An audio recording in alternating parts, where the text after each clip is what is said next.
I'm not gonna make a long intro today. I just really wanna get into the game. Basically, last time we did the first summation examination, and now we're going back into cross-examining the two thieves that went into the Windy Banks. Okay? As I said, let's go! Oh, this question actually being heard. Oh. Yes, I am.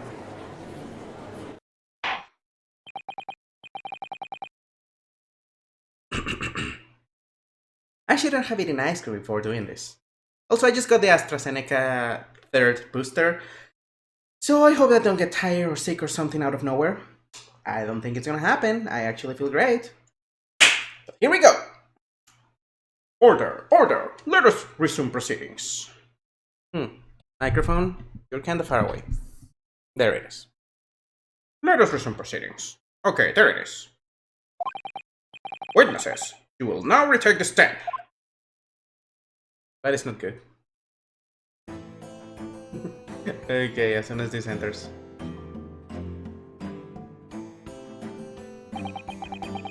Okay, how does it... What? That one?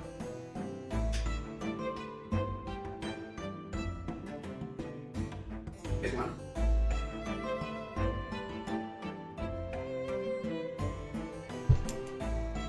Much better. Kinda, but I guess it's okay. I presume you heard the Defense's Counsel summation examination. Waluigi. Oh, yeah, Governor. I did. Mr. and Mr. Skulking. Blimey! Oh, whoops, I did it backwards. This is going to be hard work. Early in this trial, you gave the following testimony about your actions after you entered Windy Banks. Well, it was Bedlam. Soon as, wasn't it? It was, Nash, it was. You didn't even have time to pull me jokes out of me Lizzie Luckets. Oh, thank God for the Russian guy being able to translate that saying. However, that was a lie. You brothers. Okay, so it's first Waluigi then Wario. God, blimey! On the night in question, you riffled through the items on the victim's counter. We never done nothing of the sort. How did you figure that out? You pair of morons. You will now give formal testimony once again. You'll tell the court precisely what happened on the night in question, and this time you will tell the truth. Each lie that passes your lips serves to increase the severity of your punishment. And that, gentlemen, may deal a crushing blow to your chances of ever seeing the light of day again. Okay, so there's two glasses now. I think, I cannot remember correctly. A thought worth pondering, perhaps. Say no more, Cap. We hear ya. Well, blah, well, squid, well, bitch. Finally. Legal entry. Whole truth. We actually didn't reveal that much last time. We pretty much just follow up with what we already know. Alright, we did knock that few neat things over. We are on riffle fair nothing.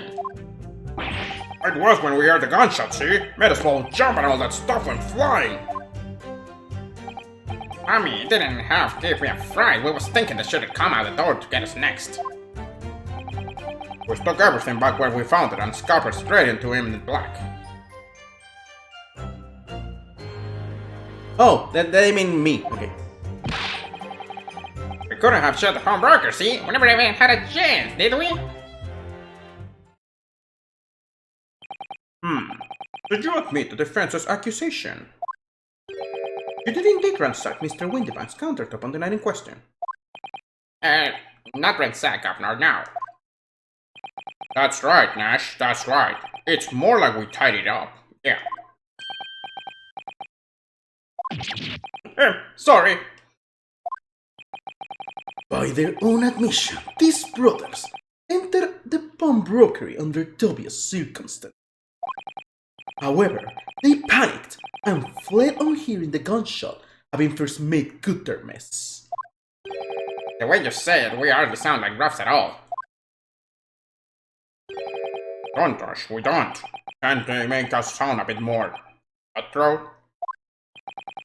It can just be a coincidence that these men showed up at Winterbanks that night. There's more to this testimony than meets the eye. I'm sure of it. Well, except for that one. That is just a cop.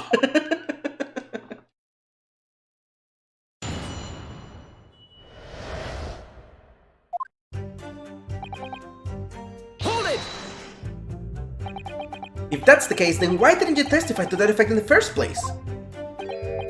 Well, you know, we aren't exactly squeaky clean, are we? We ain't, Ash, we ain't. If we admitted to something like that, people would think we was up to no good. Well said, Ringo, Maya, China. We'd only land ourselves in even more trouble. And in fact now, as a result of lying in your previous testimony, that's exactly what you've done. Landed yourself in even more trouble.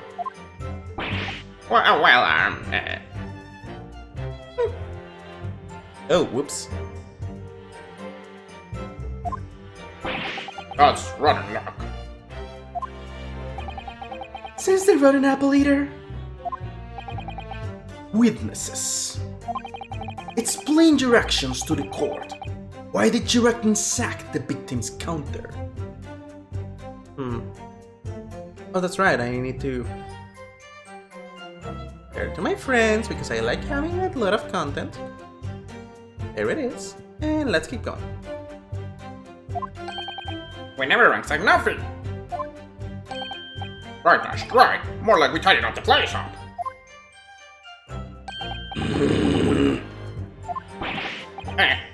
Sorry. Oh, no, it's actually... Ringo is the small one. By the way, I just realized, or more like I have been told the other day, but aren't they... Oh, I don't have the profiles here. Maybe here?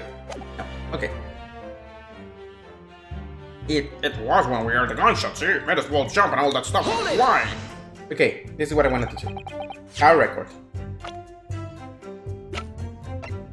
Nash and Ringo, oh my god, they're Beatles. They're Beatles, oh my god. Okay, so what you're saying is... The sound of the gunshot shocked you so much you knocked all those things off the counter? Well, it shocked none of us that much yet. This bag of nerves need to learn to keep his shirt on. Look, it was louder, right, Blimey? Look, it was louder, right? Blimey, we did that Granny would have woken up at the bank. Really? We started with this?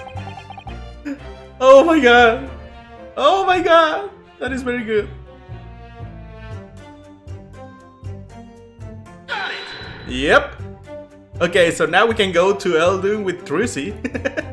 Thank you very much. Like, really, really thankful. I really don't deserve you, man. Here, have a heart.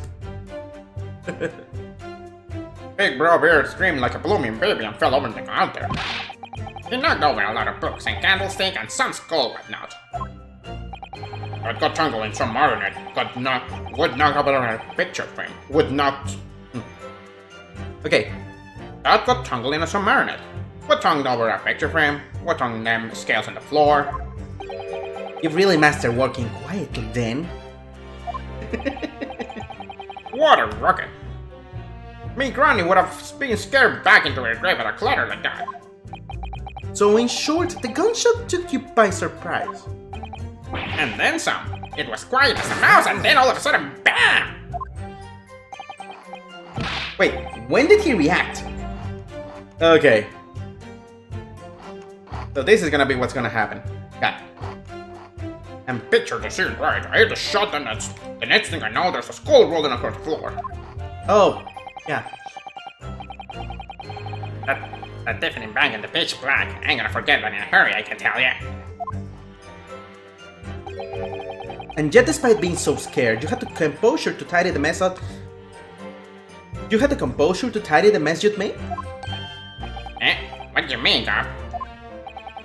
I would imagine most people would have left the rolling skull and fled without a second thought.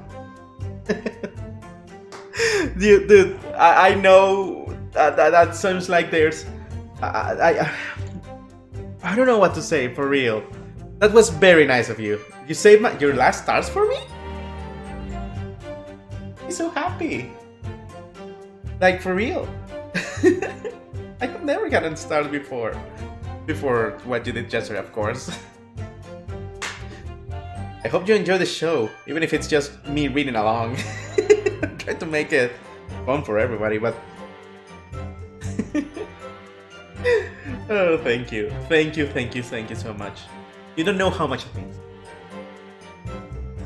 Let's play later. I wanna fight your Axel after all. But for now, I really wanna keep going for this. I am already in the last case of the first game, so yeah. I would imagine most people would have left the rolling skull and fled without a second thought. You wanna give the Skullking props a bad name? If nothing else, we're tidy. Well, pardon me for the slander. Okay, so this was on, just making sure, the second line. Tell me I didn't have given a fright. We was thinking they should have come out the door and get us next. We stuck everything back where we found it and scuppered straight into him in the black. Oh, wait. I was supposed to press this. Hold it! I got caught into the action and forgot about what was going on because of the stars.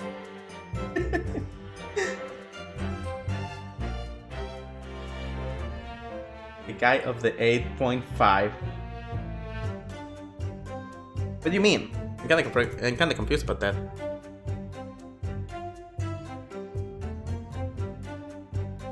You got a notification that I didn't understand.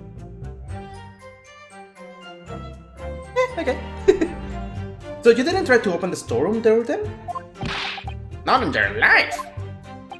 It went directly quiet after Daddy did. Put the wine right off me! But anyway, the door was locked, wasn't it? No way that was opening.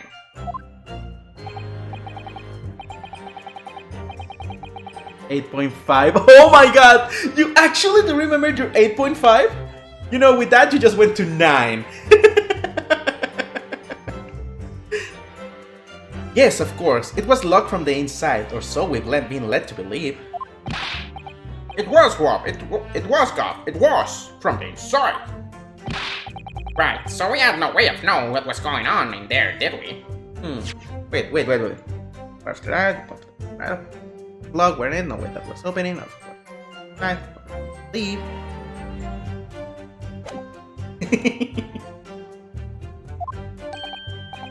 Unless there was some other way to get a view of the inside of the storeroom. Like, through the keyhole or a spy hole, perhaps? Don't ring no bells. Don't like no lights. We had to cut on them from before we noticed anything like that. God, why are they so proud of being thieves? We're still cutting our thin in this game, see? But one day... we'll really cut the mustard! Please cut it out! But as we know, behind that door was the victim's lifeless body, with the accused not to feet away. Yes, unfortunately.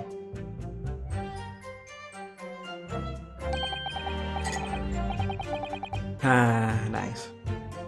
Gina was in there, unconscious with the gun in her hand. To confirm, would it be correct to say that neither of you set foot inside the storeroom? That's right, Goff. That's right. Oh wait, it was a short one. Couldn't have even if we wanted to. So Nash is a tall one, Ringo is a small one. Dear Lord. I hate how much I like these guys. We stuck everything back where we found it and scuppered straight into the in black. Yes, when you fire a shot from your own gun at Mr. Herlock Sholmes. Oh, yeah, we was a bit hasty there. It was, Nash. Was. Truth be told, I was already shaking like a leaf when the load turned off. If you're shaking like a leaf, don't put a loaded gun in your hand! Good advice, miss. Good advice. Truth be told, my mind went totally blank. Before your mind goes totally blank, make sure you don't have a loaded gun in your hand! Intel note made, miss. After that, we laid it down the street, but apparently we looked dodgy to the coppers or something. So they clapped the derbies on us like winking. And after you'd been handcuffed, the police found this revolver in your possession. Correct? Well, yeah. But listen, that proves it, done it, eh? We couldn't have shot the pawnbroker, see? We never had a chance, did we? Hold it! And why should we believe that? Eh? What? Well, cause it's drawing it. That place was totally empty when we went in. At that time, the victim was already in the storeroom, having been forced to open the door by the accused who had a gun to his head. In other words, on the night in question, these two witnesses never even laid eyes on the proprietor of the pawnbrokery, Mr. Windybank. Correct? You got it, mister. And 20! So the Skulkin brothers never actually encountered Mr. Windybank? Is that really true, I wonder? That's gonna be a lie, and I don't know why. That's it? That's the full extent of their testimony? What is it, Bruno? You look very fierce. I could pour you some herbal tea if you're tired. No, thank you, I got my coffee, girl. But thank you so much for suggesting it.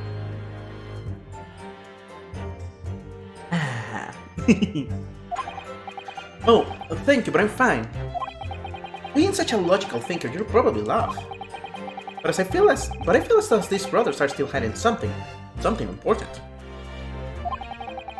It is nothing more than a feeling, though. I have no proof to support it. Well, feelings can be very logical at times. Sorry? Well, it's... Wow, that is very hard to say. People's expressions, the movement of their eyes, the words they choose. You can take all that in and your brain will quietly analyze it to come up with a feeling like you describe. Okay. I'm going. Give me a second.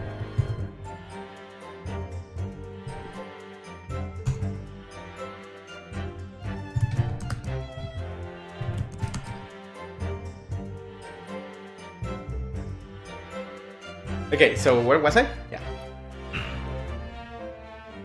Yep, concluded that there's something suspicious about this testimony without knowing why, that's all.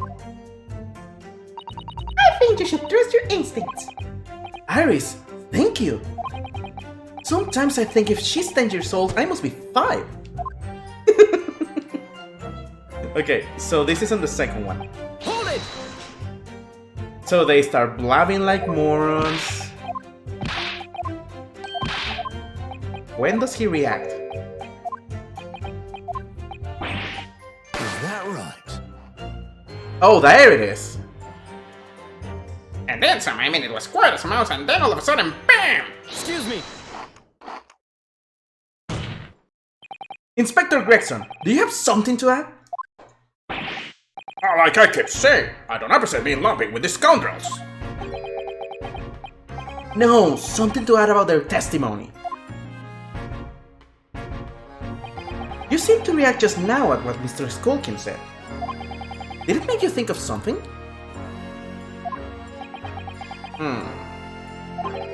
It's probably nothing, of course. I wouldn't even bother to mention it only. Well, the fact is, cases don't get solved if you ignore the legal details. Oh! Hello, Perry! How you doing today? Oh, you present some evidence today. Nice! I'm so happy for that. I hope that you enjoy the show. Even though, well, it's kind of already been on for a while. But I mean, this, you know that court is where everything's at. Please enjoy the show for now. Also, Thank you for being here with me as usual. You're all wouldn't be able to do this without you all. Well, the fact is, cases don't get solved if you ignore the little details. How about you just tell us what's on your mind?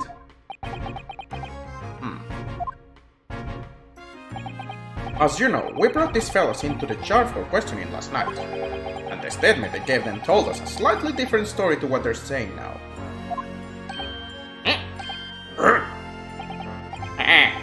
Did it?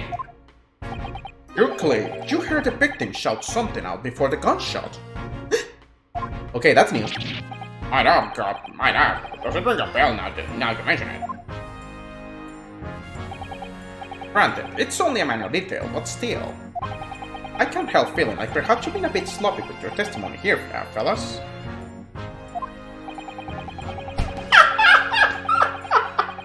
I got more stars than from you this time! You know how important that is for me? Thank you very much! Let's see what alarm you get here. Oh, that's interesting. Wonder if this is kinda glitch because it's the third Apollo in a row. But it's very fun to see that anyway. Thank you so much. If I discover the witness's testimony has been any more sloppy than it has hitherto to proven to be, I shall be forced to bring the very harshest punishment here against them. Easy, easy! We'll get it right this time!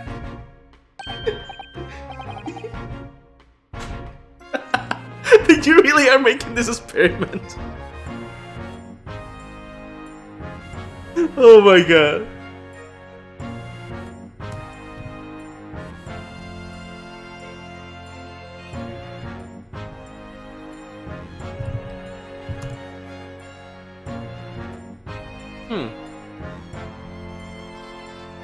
It hasn't popped up.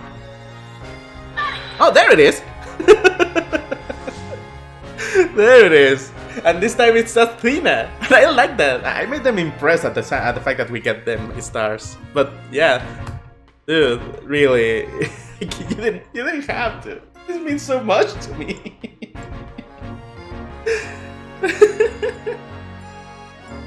That's it, Jeff. It's all coming back to me now. Oh, so now you remember. Yep, es diferente en cada ocasión. Phoenix, Apollo, or Athena. Then speak! Oh, wait. Then speak! Ouch. Supplement your testimony with whatever details have miraculously returned to your questionable minds, sirs. Right you are.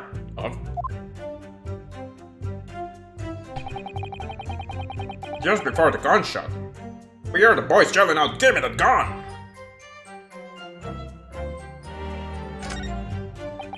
The bloke who owned the place was holding a gun, so he should have just fired instead of yelling at the girl. Oh.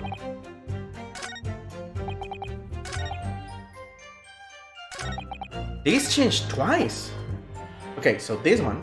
Hold it! So in fact you heard the voice and the gunshot almost simultaneously? We did, Cop, we did. Although, I suppose if you're being honest, we are the kind of wavering boys before the yelling all. If you don't want to get shot, give me that gun! Bam! I love this tomorrow. Kinda thing. A Korean act they tragically missed. And where were the voices coming from? Did you tell? Course we could. From the other side of the door behind the counter it was. From the storeroom where the victim was found dead. And the voice you heard, it was that of the victim, Mr. Windybank.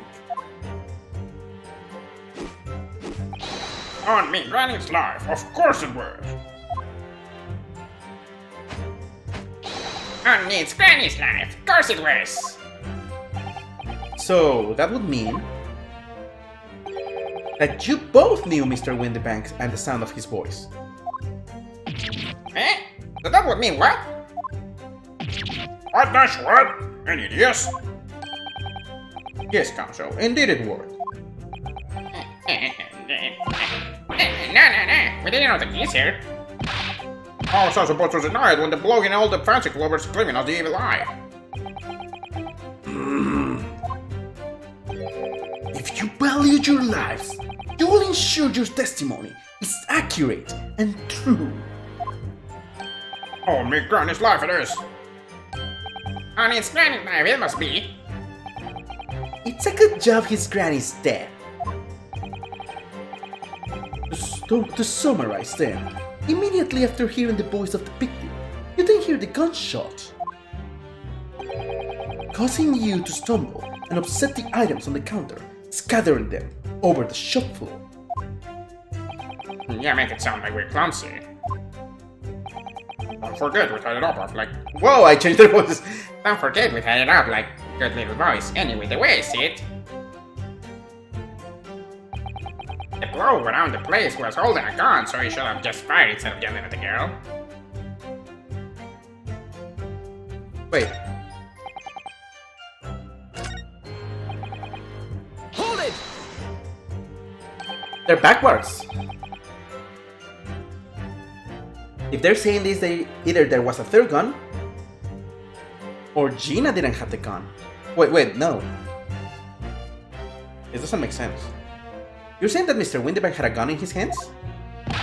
Oh yeah, bet that was a sign, eh? Them two waving them guns at each other must have... You're implying there's a third gun here.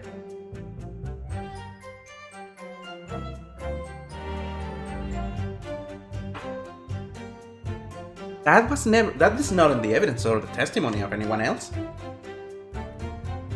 Oh yeah, bet that was a sign, eh? Them two waving them guns at each other must have gotten pretty heated. I mean, just before he shouted out with air the kisser say if you don't wanna get shot. Didn't really sound like I made it fine. More of an empty threat, you could say. Mr. Windybank was known to keep a revolver on his shop counter at all times. People say that to protect the articles he's keeping, he'd really put a bullet in someone's head if required. His own. That's someone being himself, of course. Oh my god, he's actually going with the... Good grief, extraordinary devotion indeed, if alarmingly misguided.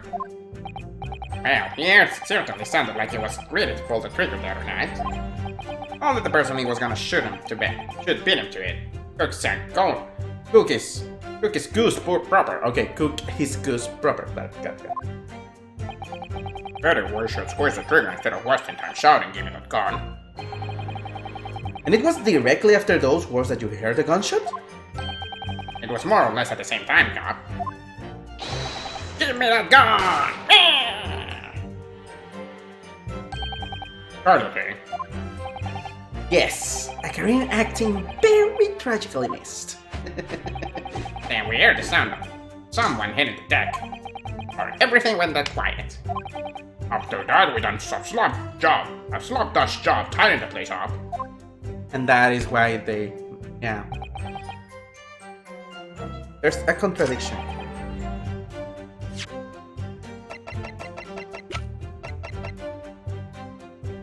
Here it is. Objection! I just lost health again! Also, I had never seen this sprite of him objecting nervously. That reveals a damning inconsistency, that last statement. Damning, you sir? As I look at you, Counsel, I see your trembling hand, your pale expression, and your perspiring brow. Huh? It seems to me that is damning inconsistency here, with the misplaced confidence of your assertion. He has a damning tongue. I was wrong. Got it, sir. God. I'm down to 2. I'm gonna have to do the whole case with 2, and this is just the second part of the court.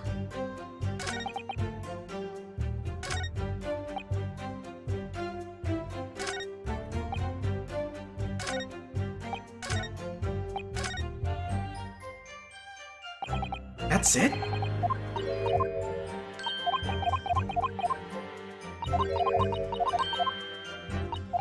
Okay, this is the same one as before.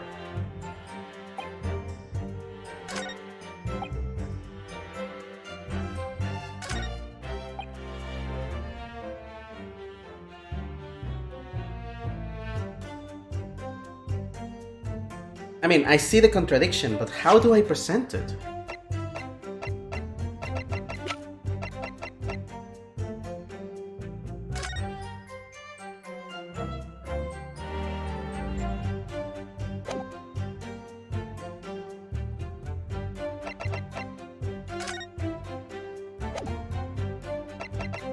Is it the photograph? Objection! It is a photograph. You're saying that on the night in question, the victim, Mr. Windybank, was wielding a gun? Is that correct? That's it, you've got the picture. No, I got the picture. Yes, no question. And yet the photographic evidence from the time of the incident clearly shows that Mr. Windybank was not in possession of a firearm of any description. Objection! You surprise me. Does the defense really intend to highlight the evidence that compromises the position of the accused even more?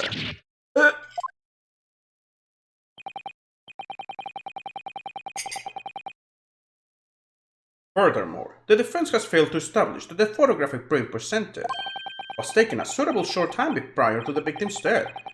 Your chronology is severely lacking, counsel. Yeah, that's right. Too right, Nash, too right. The old geezer could have been about to turn the tables on the girl, huh? Hardly likely. No, I'm afraid this won't stand as conclusive evidence. Continue with the cross-examination, counsel, and heed my earlier warning, witnesses. A skulking, never skulking!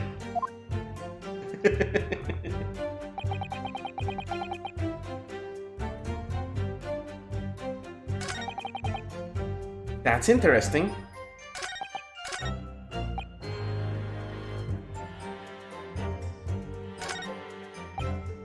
I have the feeling that I'm gonna have to press somewhere else. Again. Hold it! That's the case, blah blah blah blah blah blah blah. Okay, they clean the place. Okay, this is the same as before.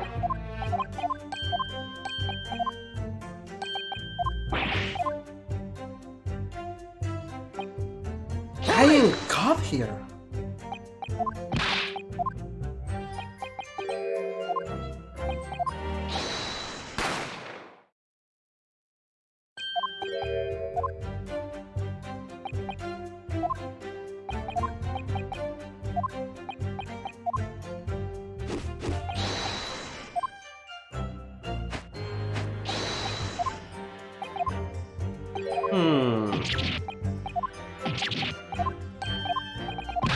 I actually don't know what to do.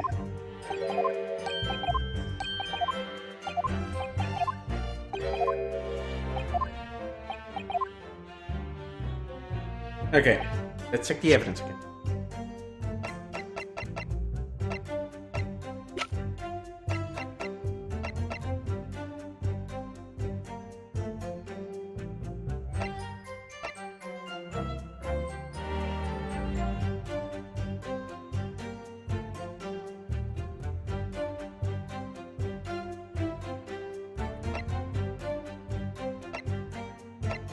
What can help me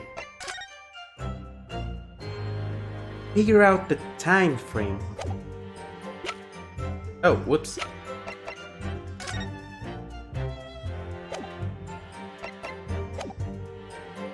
Oh wow, I'm stuck. I have never been this stuck.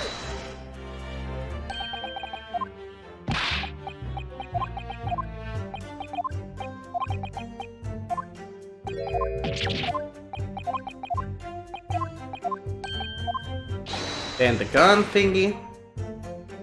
Nobody seems to react.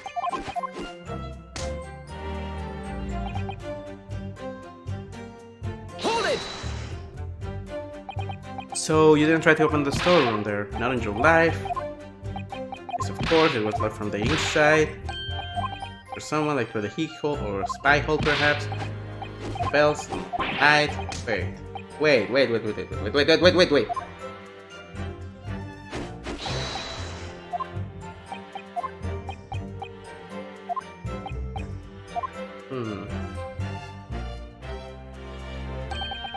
Gina was in there unconscious with the gun in her hand. Yes, I know this. To confirm, would it be correct to say that neither of you setting foot inside the storeroom? That's right, God, that's right. Could have if you wanted to.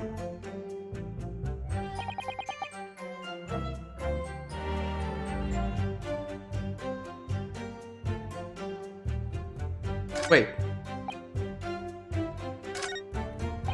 Hold it!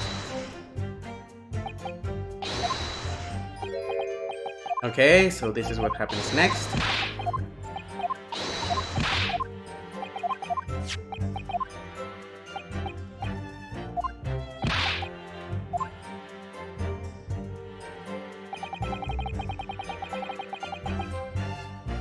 I'm just realizing something. Hold it! Did I press here? And why should we believe that? What? Well, because it's true, isn't it? Well, to tell you at the time, the victors of the storeroom having been forced to open the door by the accused who had a gun in his head. In other words, on the night in question, these two witnesses never even laid eyes on the proprietor of the pawnbroker, Mr. Windybank. Correct? Got it, mister, don't forget. So the Skull Brothers never actually encountered Mr. Windybank. Is that really true? No. How do I prove this wrong?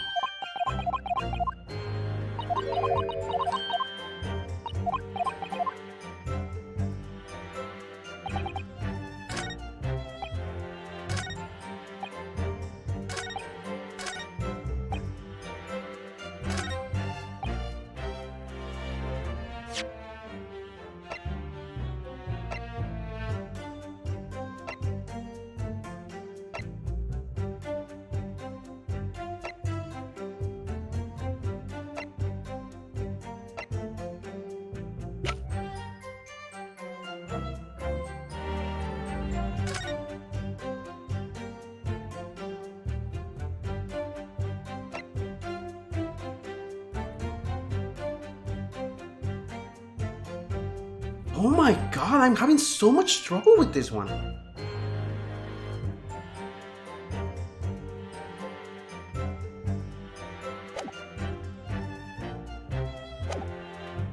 Okay, so I just am thinking of something.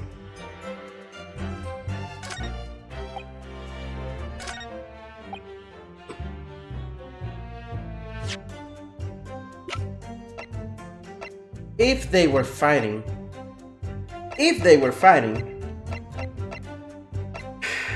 there's no way that he got shot in the back.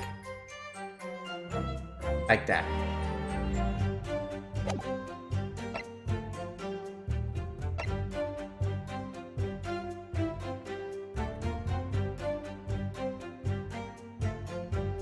Autopsy report? Objection!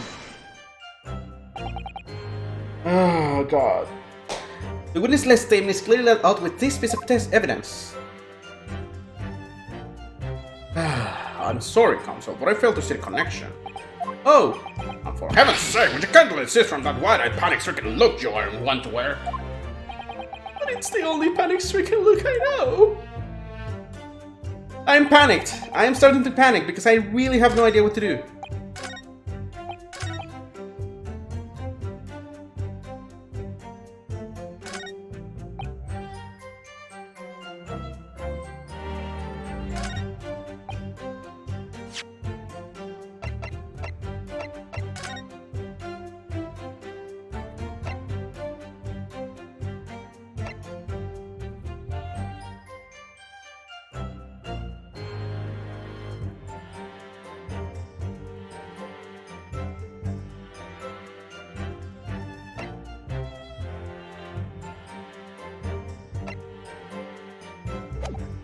Holy, I really don't know where to present evidence or press.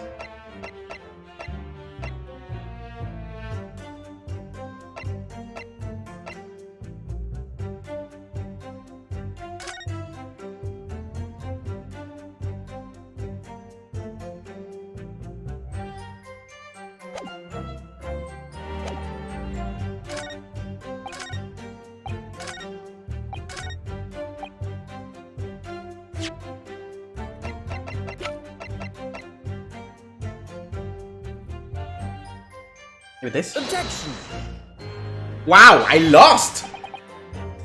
I lost! Oh my god, I lost! Thank you, councils. I've seen enough. According to the powers vested in me by Her Majesty the Queen, I declare no further examination necessary. Such, I shall be requesting the final decisions of the members of the jury. Are you all ready, Mr. Ford? Absolutely beautiful. Absolutely, my good sir. Then please announce your findings to the court. Guilty. Guilty. Guilty. Guilty. I really know what to prove, but I Guilty. can't. Okay, I still like the fact that that the old man does that, but I don't like this. Dear Lord, this case beat me.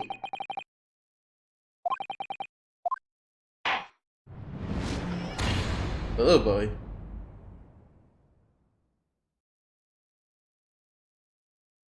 Okay.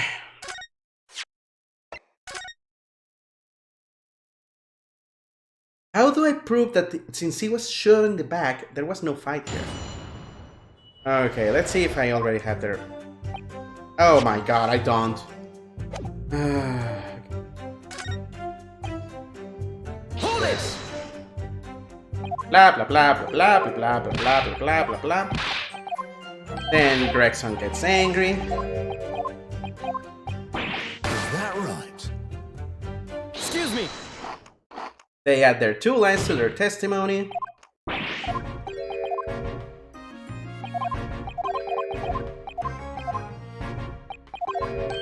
This is a complex one.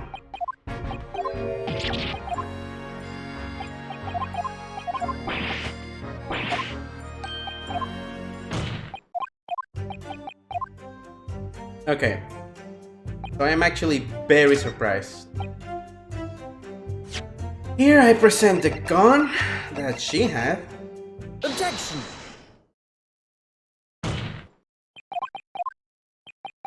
They're gonna say that it doesn't make sense that I'm saying this. Objection.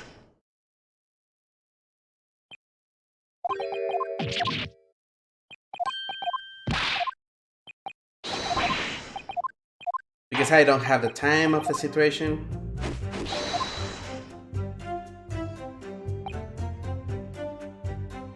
Hold it!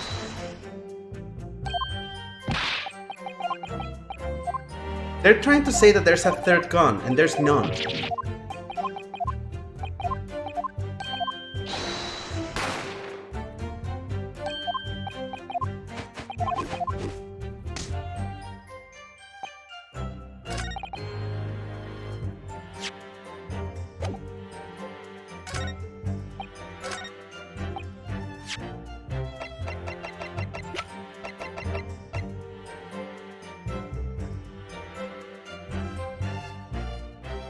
Objection. Okay. Oh my god.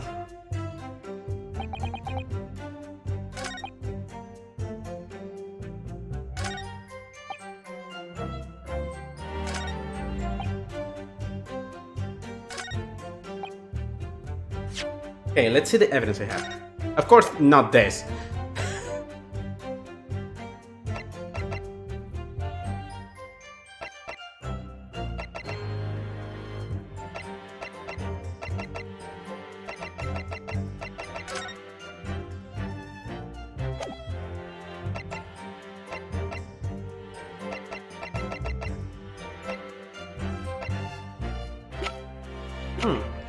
I wonder. No, thinking about it, that doesn't make sense. Here, consider instant death.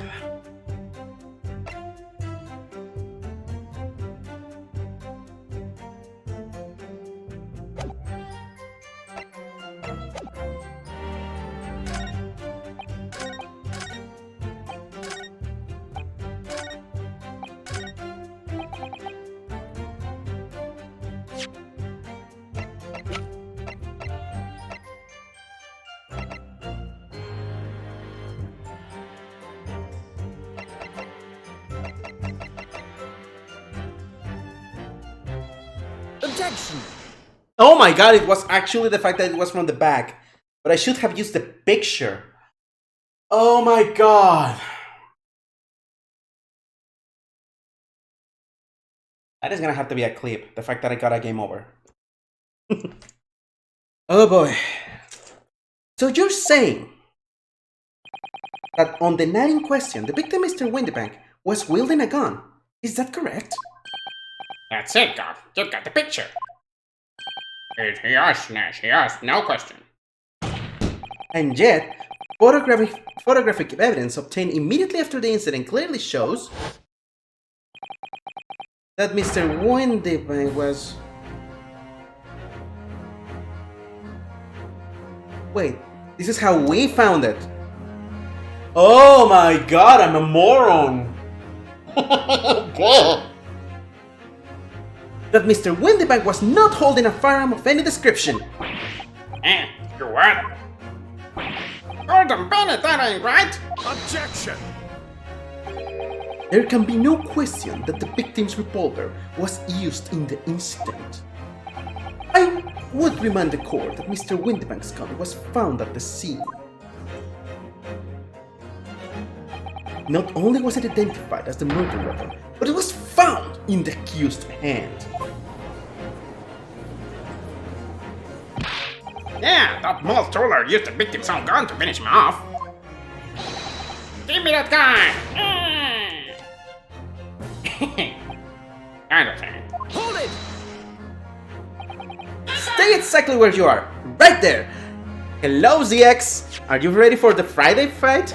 Where are we gonna go next? We're gonna play with Isa on the To Stream Generico for the next Mario Party. It's nice to see you over here, man.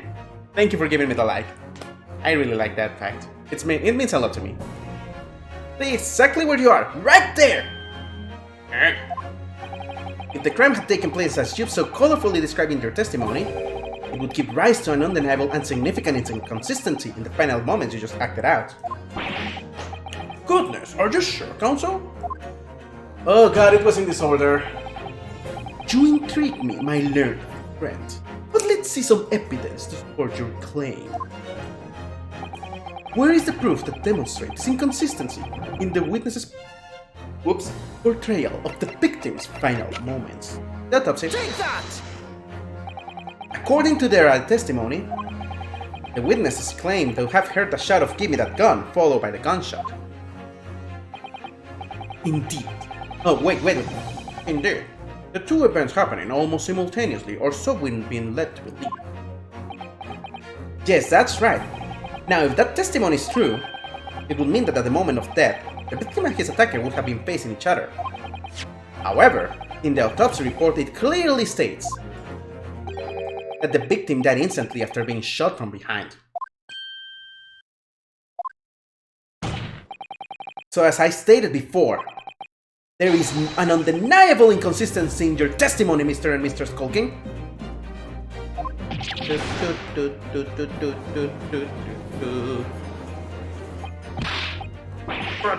But it's the good honest truth! It is, Nash, it is. When he was shot at night. The shopkeeper's had a gun in his hand. We saw it with our bleeding eyes. Did I hear you right now, just now? You actually saw Mr. Windybank holding a gun? That's another inconsistency. The minute that might have slipped out. Ladies and gentlemen, you have all just heard the admission by these two witnesses that on the night in question, they actually saw with their own eyes the victim wielding a gun. Which can only mean that despite their testimony to the contrary, the Skulking brothers must have encountered the victim in person. Yes.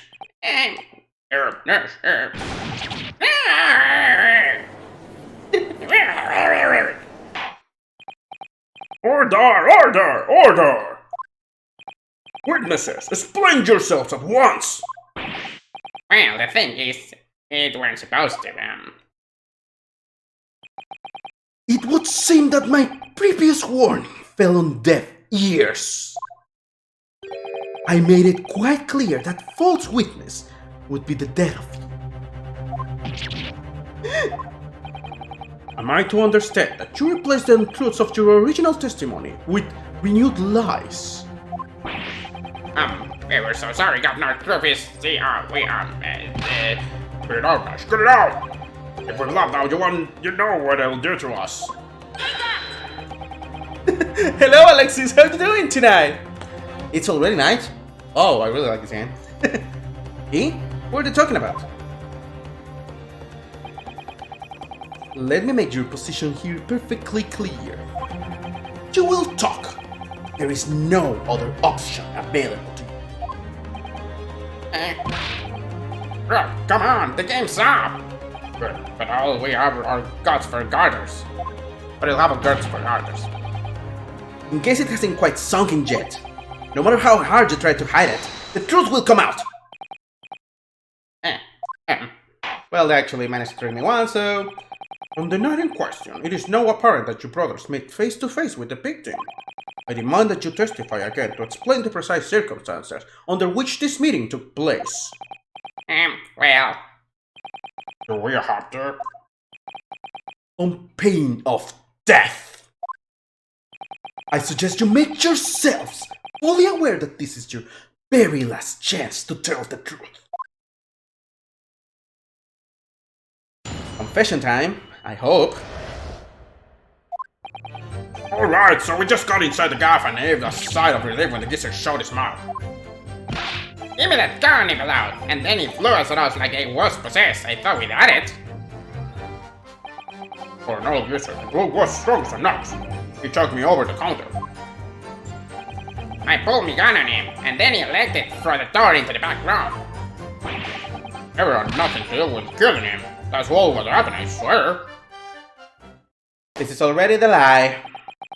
So you're now telling us that moments before the victim was killed in the storeroom, you in fact encountered him in the main part of the shop? Well, yeah, sorry.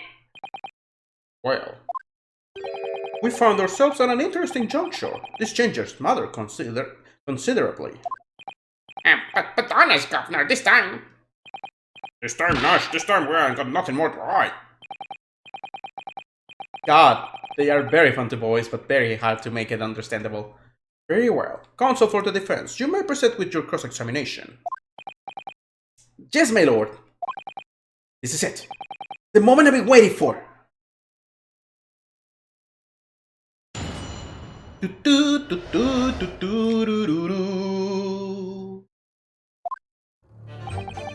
Alright, so we just got inside the gaff and either side of relief when the gizzard showed its mark.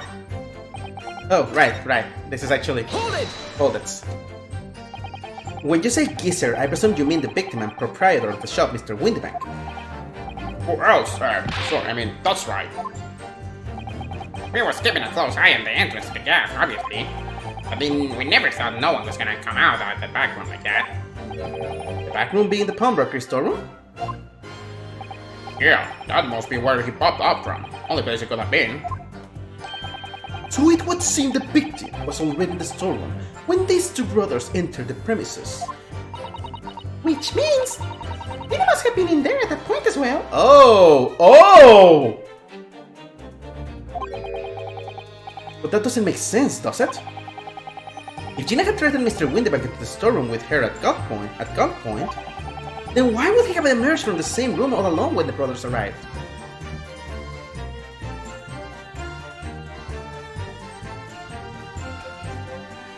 Gimme that gun was not a threat. He needed the gun because he knew that somebody had entered at a very weird time of day and he was gonna defend themselves. Oh, I don't know. Did you see the cues at that time? What? The mole told her. Couldn't tell ya. No way, Carver. We are in bigger fish to fry then. I mean, the old gizzard just lost it. Give me that gun, evil out! And then he flew us around like I was possessed. I thought we had it. You mentioned that Mr. Windybank shouted those words in your previous testimony too. However, you claim that you heard him yelling them on the other side of the storeroom door. Did we? But the truth is he was shouting those words at you, wasn't it? Well, Yeah. Was the victim Mr. Windybank wielding a gun at the time? Was he ever? Blimey, lummy, a great ugly bar in the hat, pointed straight on me frontispiece. So what you're saying is, you definitely saw Mr. Windybank with the gun at that time, is that right? It is, Cobb, it is. Spot on. Then all of a sudden he came at us. It did. It was Bedlam. I didn't know who was going for who. You were clearly all going for each other.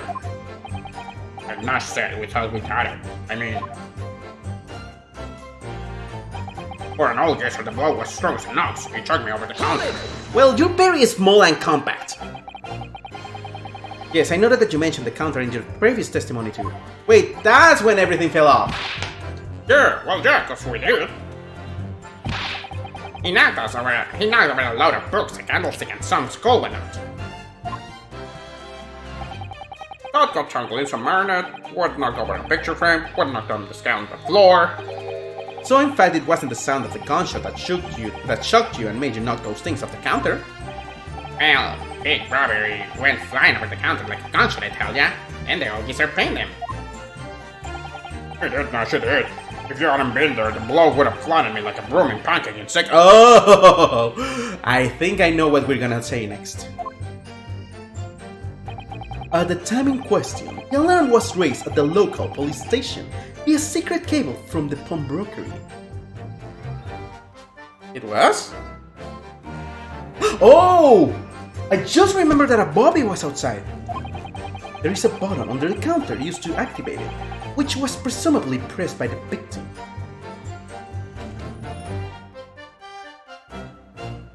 The death had just happened! Because the cops immediately rushed over to the scene. That's right, when the brothers fled the scene and back onto the street, they ran straight into the arriving police, didn't they? Poor Mr. Windybank. He did everything he could to protect his shop. I pulled my gun on him, and then he legged it through the door into the back room. Hold it! Were you intending to shoot Mr. Windybank? No, never. I was just, looked out for me, bro, weren't I? He was being flattened, don't forget. By a man whose shop was being burgled, yes. And then, the man fled into the storeroom, when you pointed your gun at him, is that it? Oops. Yeah, that's it. He shot me away and ran off through the door and shut into line. There's something about that last remark. Something that doesn't quite ring true. Yeah. Why did they have the gun?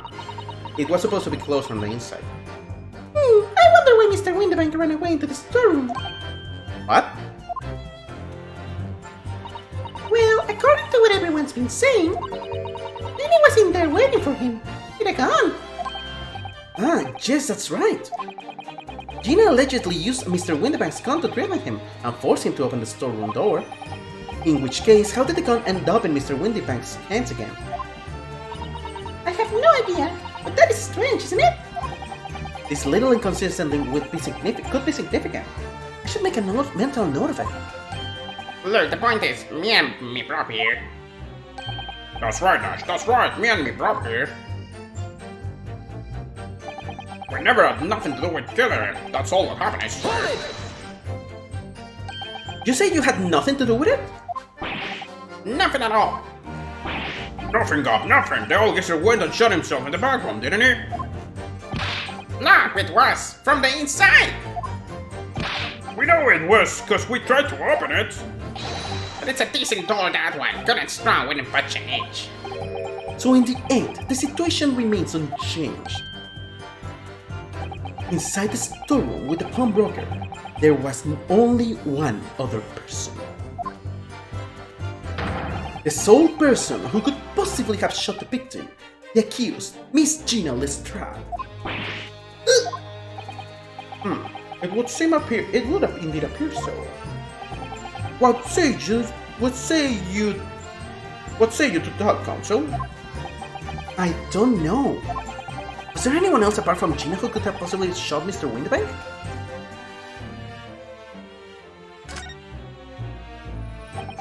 He's right. Gina's the only one. There was no one else in the room. With an attitude like that, Bruno, it really will be all over. Now a 10-year-old is reading the expression in my face. Well, you just don't have that many. Wide-eyed, sweating, smug, and happy. That's about it. Oh my god! Sorry! He was designed that way!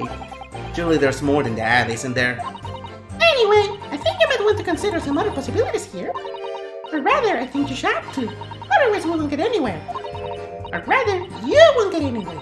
I'm just here for moral support, remember? And it's at times like this that I really appreciate it the most. So that's all the brothers are willing to reveal this time, is it? They're still hiding something, don't you think? Yes, I'm sure of it. And not just a minor detail either. It was almost certainly because of this dude that poor Mr. Windibank. Well, you can let him get away with it, you know? I know, but I get the feeling that there's even less evidence at my disposal this time to prove that they did it. We've come so far. Now it's time to finish them off. Well, I'll do my best. Okay, first of all, the other inconsistency is this one.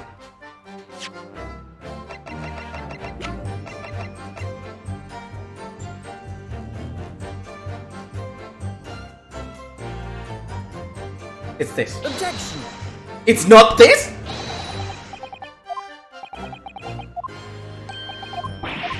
Okay!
Okay.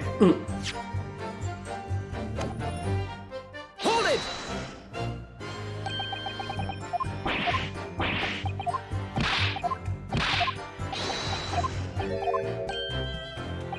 Wait.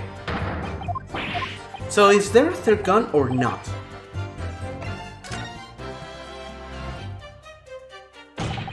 Mr. and Mr. Skull King. There. Wait. What's that look for?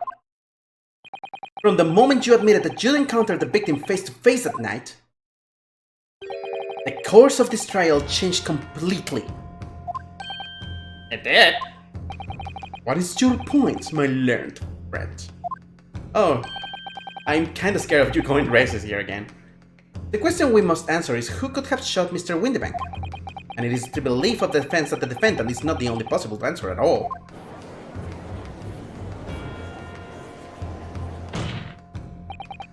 You have my attention. In that case, let us return to this plan of the premises. The victim was killed in the storeroom, which was locked from the inside. Those are the facts. So pray, what other possible answer to the question of who shot the man could there be?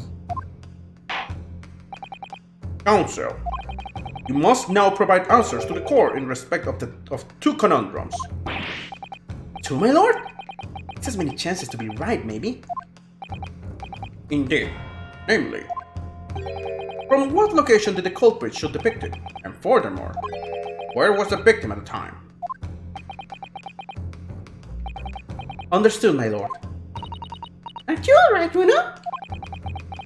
I'm not entirely sure, but there's one thing I'm sure about. If I can prove that there's there's a credible new alternative to what happened, it would change Gina's prospect hugely. So now, time for some clarity. Show the court on display the answers to the questions posed by his lordship. If you believe someone else could have killed the victim, indicate from where that person could have fired the gun. From the little window. Take that! The defense believes that the culprit could have shot the victim from this location here. And in answer to the second question,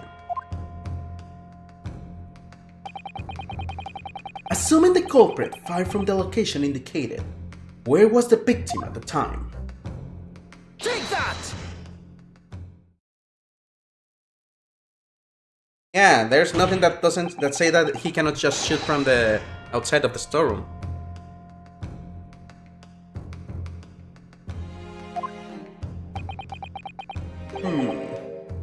Continue. Mr. Windbank died instantly from a bullet wound in his back. Looking at the stain of blood on the storeroom floor, it doesn't appear that the body was moved after death, which tells us that he was almost certainly shot while he was in the storeroom.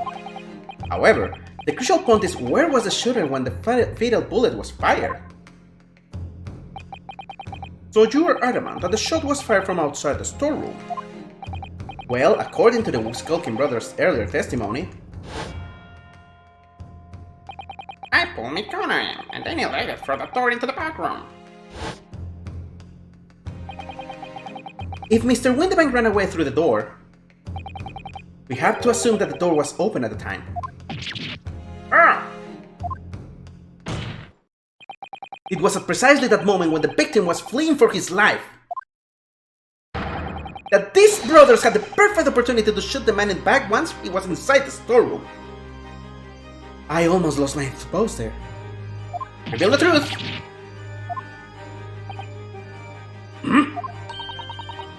Come to think of it, do you remember what the prosecutor said at the start of the trial? Moving on to the findings of Scotland Yard's coroner. I'm trying to make echo. His report says that the bullet entered the body on a rising diagonal trajectory.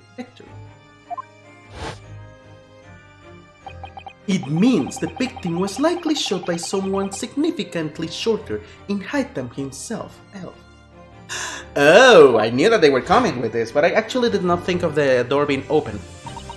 Poor man, shot while he was running as fast as we could for the safety. Ah, of course! He would have been leaning forward as he was running away. So even if the bullet was fired horizontally, it would still have entered his body in an upward trajectory. So the culprit isn't necessarily someone shorter than Mr. Windybank. Objection! That makes sense. I'm sure my learned friend can have forgotten that the storeroom door was found closed and locked from the inside. You claim the victim was shot as he fled into the room. Do you also claim his corpse was dexterous enough to turn the key in the lock? But what if someone else locked the door? Yes, there is someone else who could have locked the storeroom door! Is that so? Very well then, counsel. Present your hypothesis to the court. In the scenario you just described, the defense's assertion is that the victim was shot from outside the storeroom. In which case, who shot and locked the storeroom door from the inside? It was Gina. Take that! Obviously, the person who locked the door was the only other person inside the storeroom at the time. The defendant, Miss Gina Lestrade. Objection! That's absurd! You're suggesting that the accused deliberately engineered the sealed room?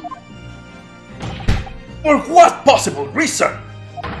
Such action would only serve to tighten the noose around her neck.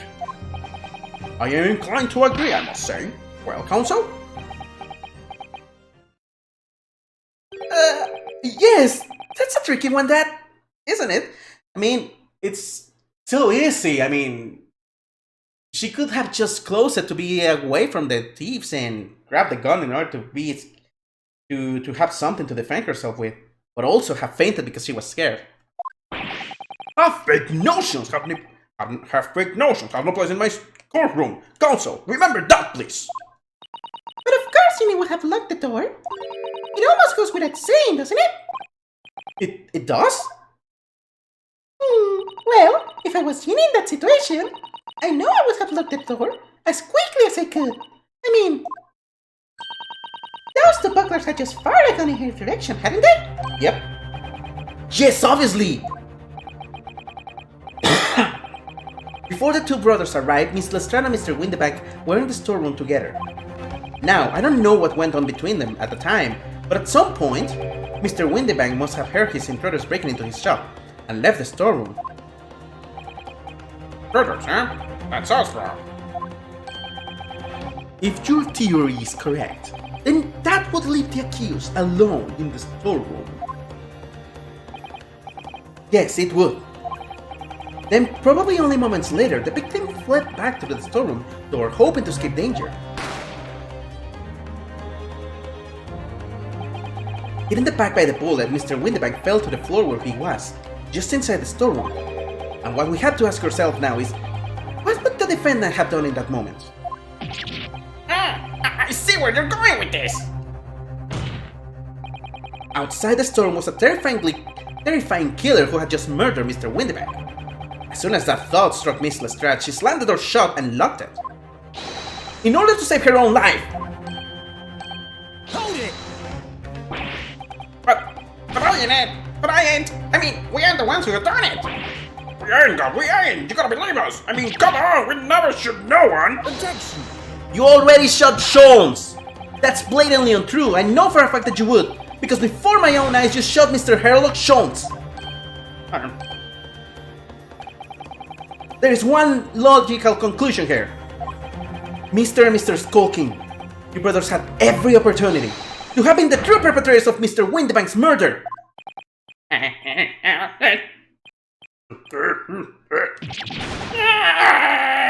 Oh my god, it's so fun to do that. Where does this leave us?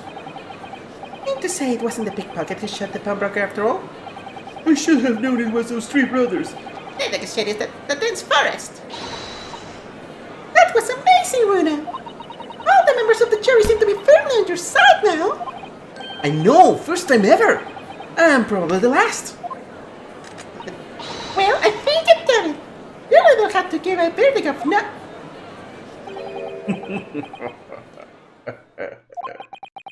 An admirable effort, my learned friend. What's this now? He's laughing?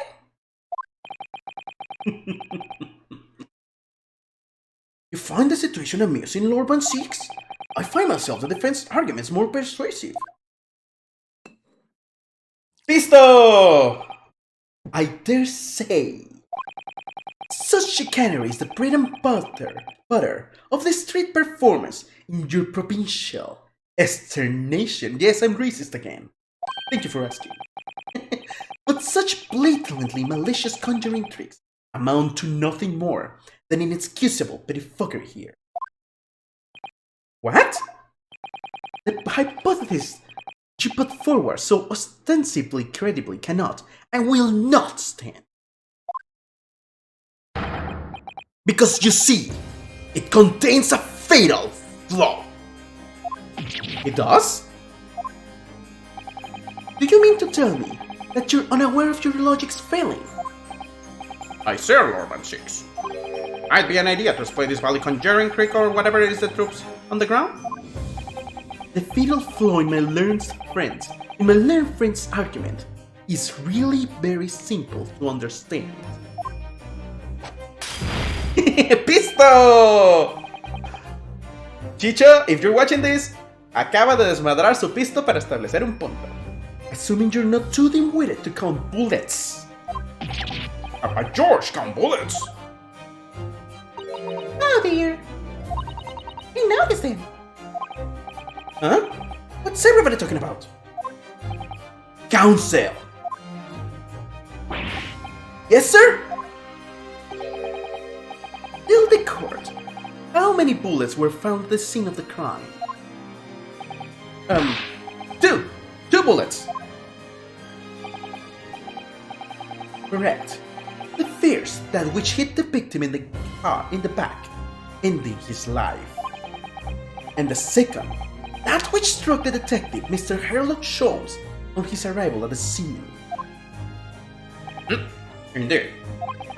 The defense presented a picture showing the damage caused by the second bullet early in the proceedings.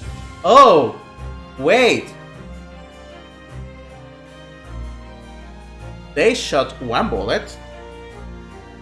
Why is Windybank's gun missing a bullet?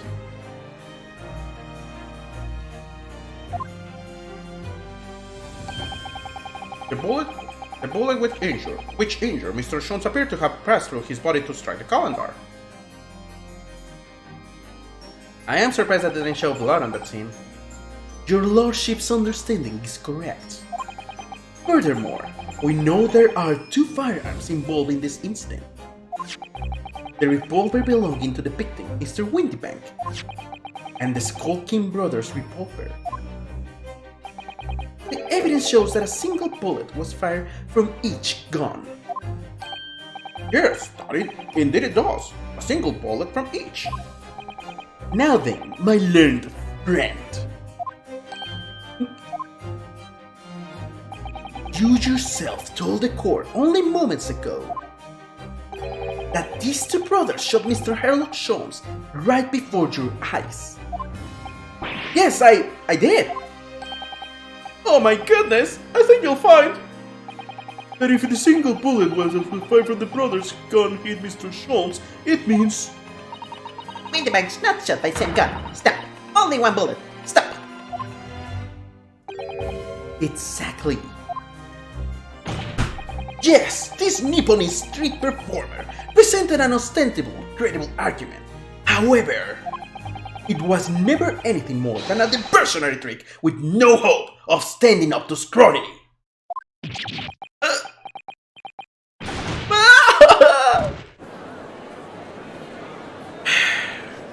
There should be a 3rd gun. They even say that he kicked the back.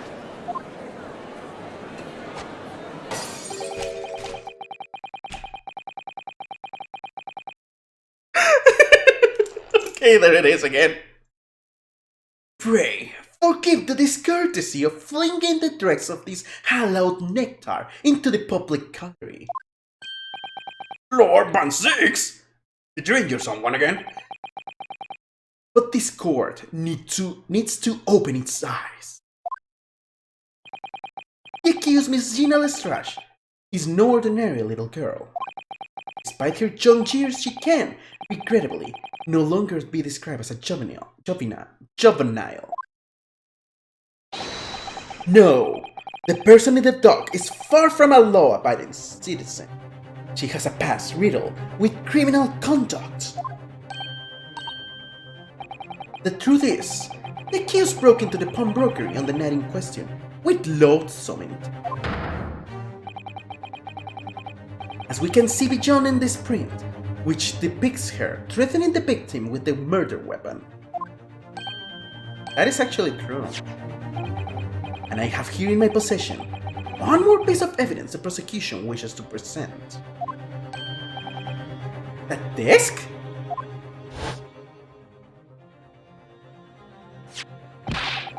I've been thinking that whatever it is of my guilt, it's down to the jar. Thank you very much. No, don't. Don't give it to him. It's mine, that is. Mine. I'm sorry, miss, but anything belonging to Matilda has to be taken in as evidence now. Okay. But why does he have it now? Why did you bring it up? Yes, that music box. McGildat's music box disc. The very day before the hateful murder of Mr. Windybank, the accused attempted to make off with this article, which clearly doesn't belong to her. And with none of the subtlety of a pickpocket, I might add, but by brute force and brazen impudence. Good gracious! Make no mistake, Any sympathy for the accused on account of her years is misguided and dangerous. There are no depths to which this girl would not stoop if pushed. No crime she would not commit. The coward forgets the fact. The coward forgets that fact at its peril.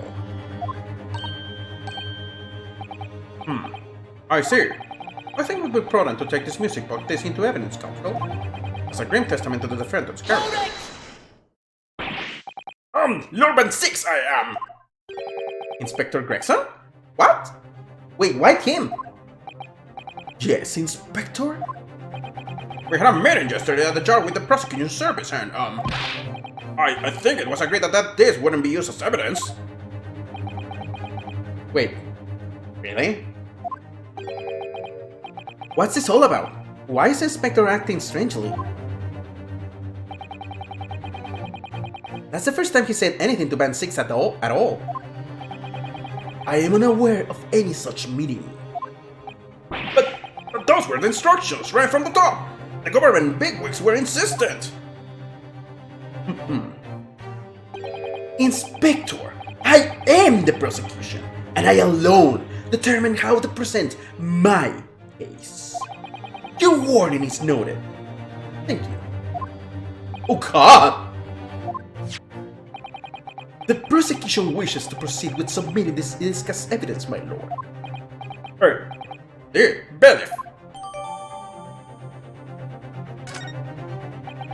The prosecution has established the accused's motive, opportunity, and baseness of character. Why is he bringing this up? Well, we have this. Oh, Rena, look! This is blood! Yes, you're right. Just a small smear, but definitely blood. Actually, I feel as though I might have noticed that before. Then it's my time to shine again. I thought I'd be waiting forever. Oh God, what color is it gonna be? Alright, hold that still with that test, Runo. Can we get this done quickly, Aris? In a flash.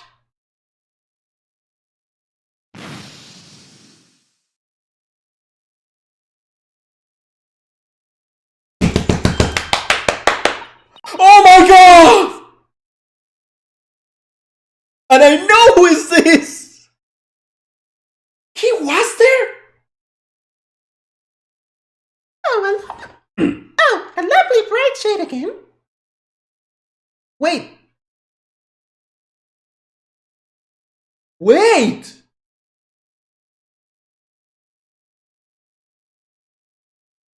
Why is he in this case? Wait, that color. What is it? It's just that green. It's not the first time we've seen that color, is it?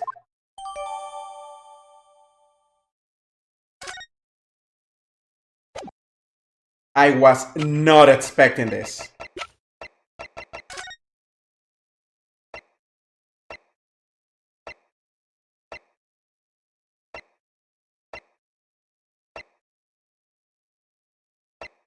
This is not Sean's blood. This is Mr. Eggert.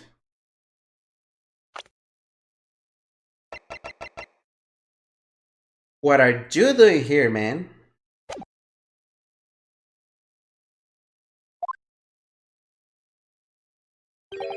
There is nothing more to add.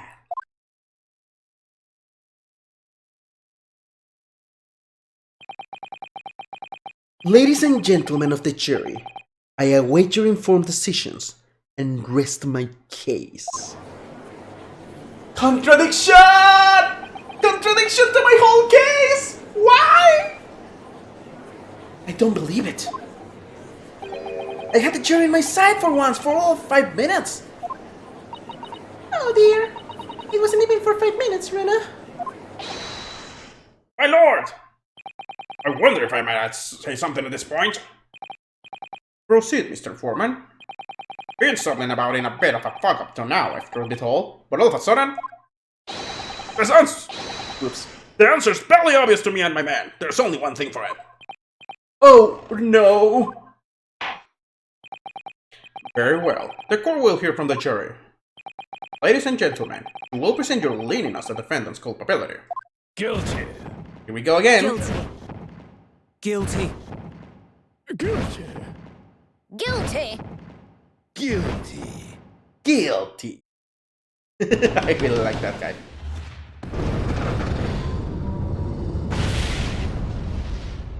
Here we go again. We have a consensus among the jury, it seems. When you have eliminated the impossible, whatever remains must be the truth. I'm taking this, and it's hilarious because this is not something that is attributed to someone else. Oh! Okay, so it's actually for him. That's my line. I wrote that for Hurley. How dare he use it against us? Don't worry, Iris, I don't think we're finished yet. There's still more to this case than we realize. There must be, because there's one thing that I'm absolutely certain of. That Gina didn't shoot Mr. Windbang. That's beyond any doubt. Very well. We will proceed with the second summation examination of the day. Mr. Foreman, are you and the other jurors ready? Gary, that squadron is primed and ready for action, sir. Very good. So, ladies and gentlemen of the jury, you will each explain on what grounds you have now determined the defendant to be guilty.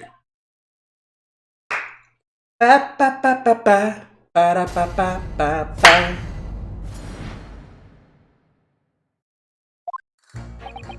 Once a rogue, always a rogue, I say. Different breed to us law-abiding citizens. I like doing these guys' voices.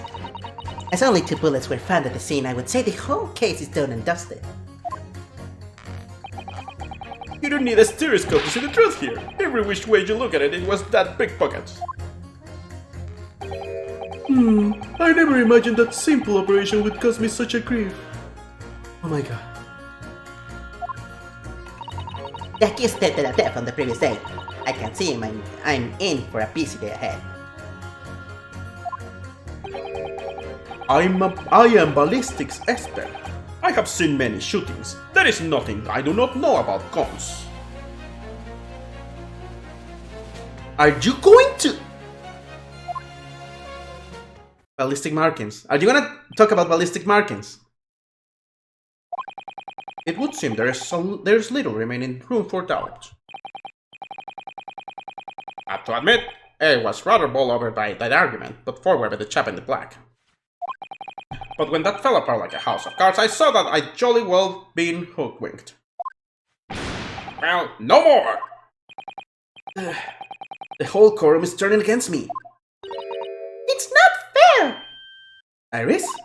That prosecutor is being mean! Just because Janie's done some things she shouldn't have done in the past, that doesn't make her a murderer!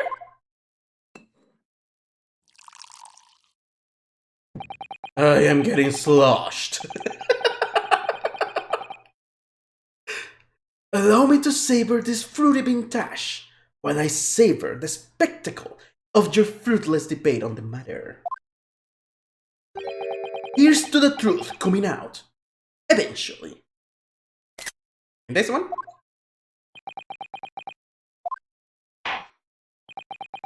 That's enough preamble. Counsel, proceed with the summation examination.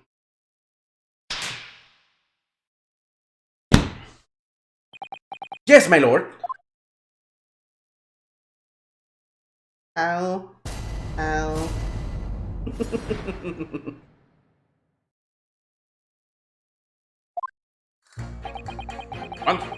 Okay.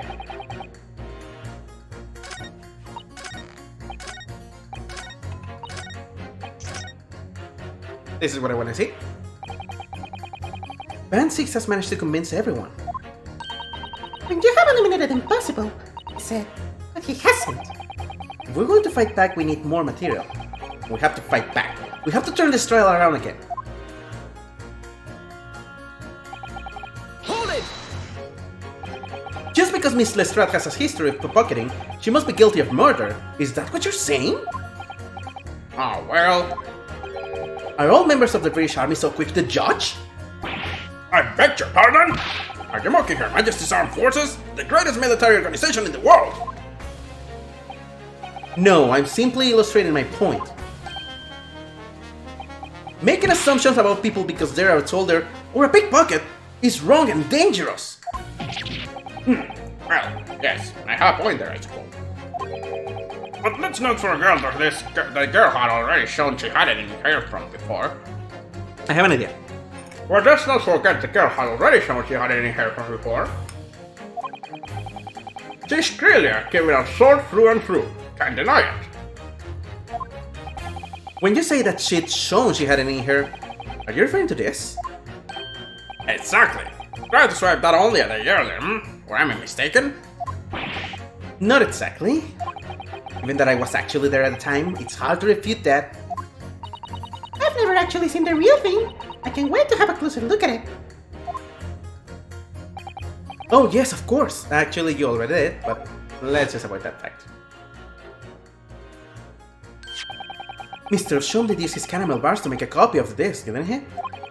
And then order every type of music box he could find across Europe.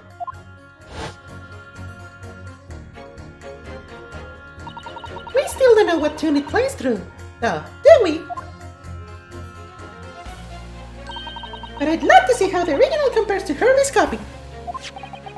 McGilded's disc. Could it be a clue somehow? Perhaps we should examine it in more detail. I'm wondering. I already checked the side, but it's something on this side? Nope, not at all.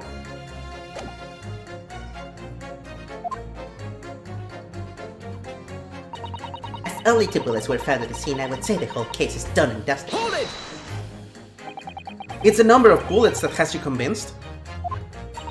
Only 2 bullets were fired, and the 2 guns that fired them haven't been examined by the police. When the parlor man asked me how many are embedded for dinner, I always tell her to count the table settings. Well, that's logical, I suppose. Although, Yes? sometimes after dining, crockery goes missing. One or two guests rather like the fine china. Does your employer dine with thieves? So I suppose, if there was another bullet somewhere of which we weren't aware,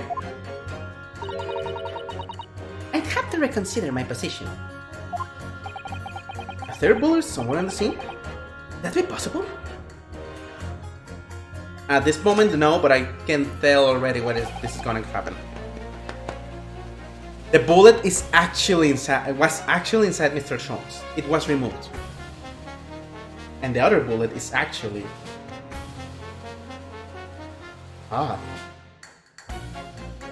Unfortunately, only 2 bullets were discovered by the police during their investigation.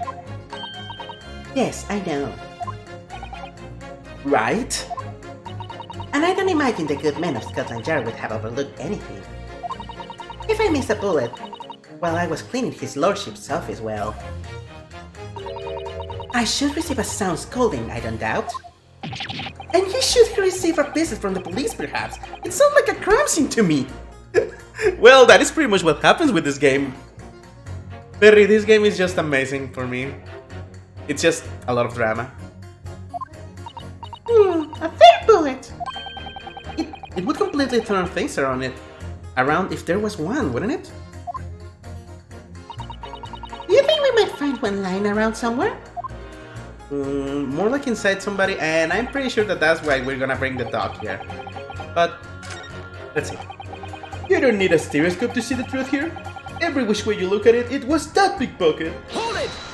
A moment, please. So if I've understood correctly, you need 2 pictures. A left one, and a slight different right eye one. Exactly! Then you can see the same crime in 3 dimensions, like this! God, the eyes. So if we had 2 bullets, I don't suppose you can see anything useful with them? I think you'll find that no matter how much you squint, the truth of the situation always looks the same here. The only person who can shot the victim is that girl in the dog. How can you be so sure of that? Think about it. The Skulker brothers shot the great detective, didn't they? Yes, that's been mentioned once or twice. Well, dude. Oh my god. He's actually giving the eyes behind those pictures. Surely it's coming into focus now, isn't it? It's a waste of time. I'm not going to change this man's mind anytime soon. That's true. I never imagined that simple operation would cause me such grief. Would you please stop muttering about things that have nothing to do with this trial, sir? The defense's life is on the line here! Well, the thing is, I couldn't really say that it is nothing to do with this trial, to be honest. Huh? I mean, there's no question that the man was shot, but the bullet had simply vanished from his stomach. It's quite inexplicable, don't you think? I almost don't want to ask, but this surgery you've been muttering about all this time, you were operating on... What was the fellow's name now? Erlich? No. Erloch? No. Erloch? Sherlock Holmes by any chance? I knew it! Yes, good lord! It was that Herlock fellow! What? You're the surgeon that operated on Mr. Sholmes? God, I hope that he didn't leave the scalpel inside him. That's right, using the very latest anesthesia techniques I might add. It was a fairly major operation, I can tell you. This is crazy!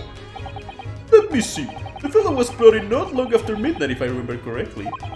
They said he'd been shot by some criminal or other, so I opened him up like a shot. But the funny thing is, I went over his inside with a fine-tooth comb and couldn't find the bullet anywhere. So I'm afraid I had to throw up my hands and just stitch the fellow back up.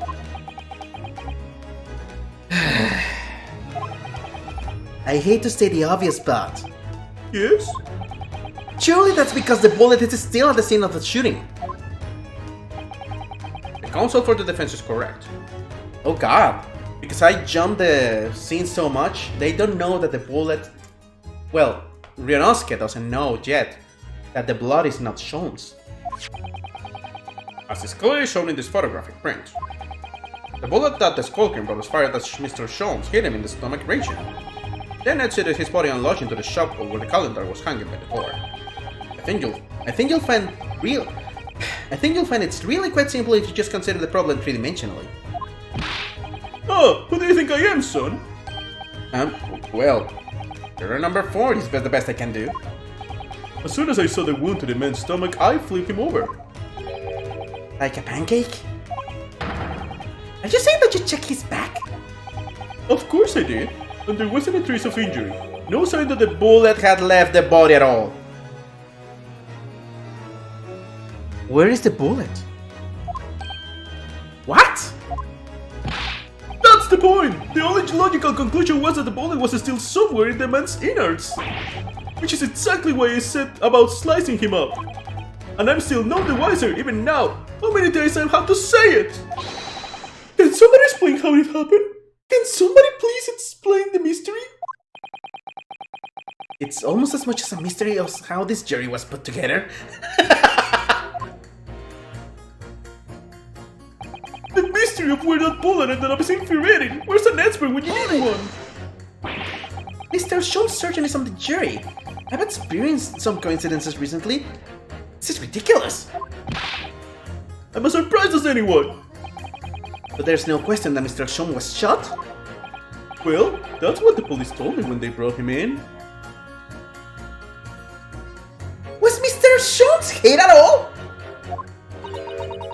How about where his injuries, Doctor? He was in a bad way. It was a huge amount of blood, you know.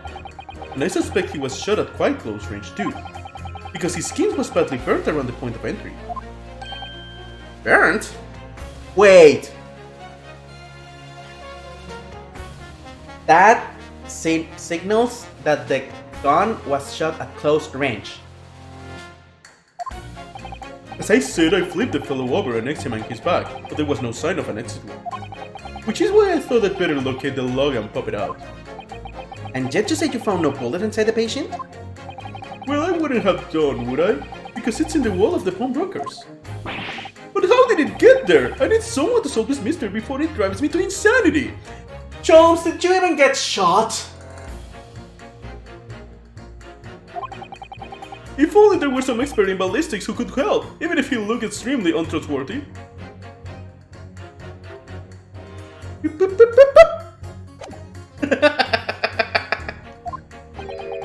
So we have a disappearing bullet on our hands.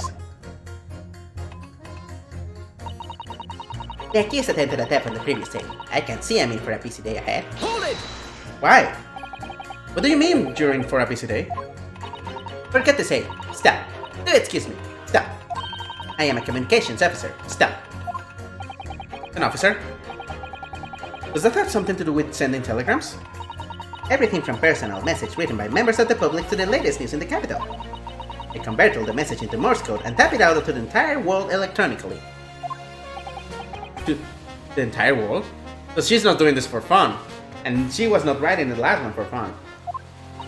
Thousands of miles of cable under the sea. Stop! Wildwood Communications Network. Stop! Information transmitted to and from all corners of the globe. Stop! Ah, yes. She was getting equally worked up about radio waves and the like before, wasn't she?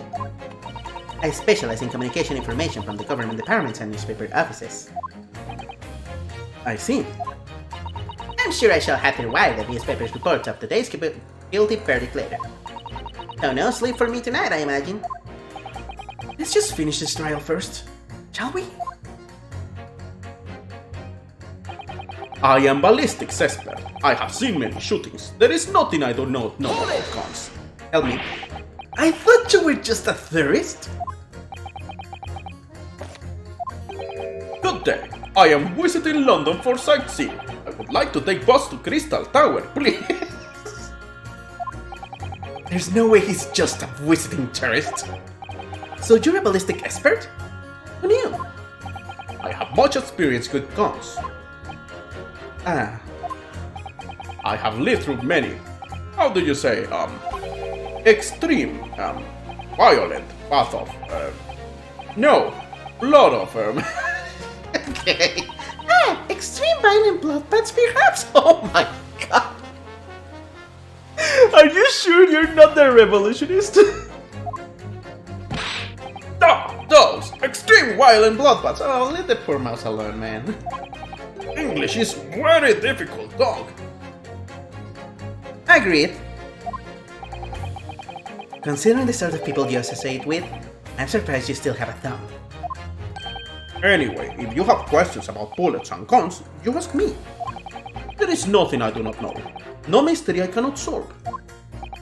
He's very confident in his knowledge of guns, that's for sure. But, if possible, please only in Russian language. He's not very confident in his knowledge of English though, is he? No, still, we should bear it in mind. It's our mind if there's a mystery about guns or bullets. Okay, pretty much everything that we already knew.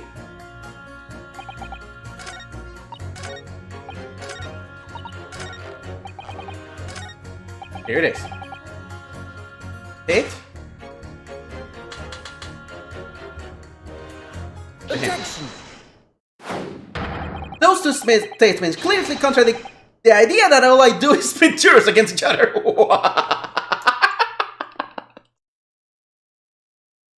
Ryunosuke, what the heck? Oh, a ballistics expert. Pitting.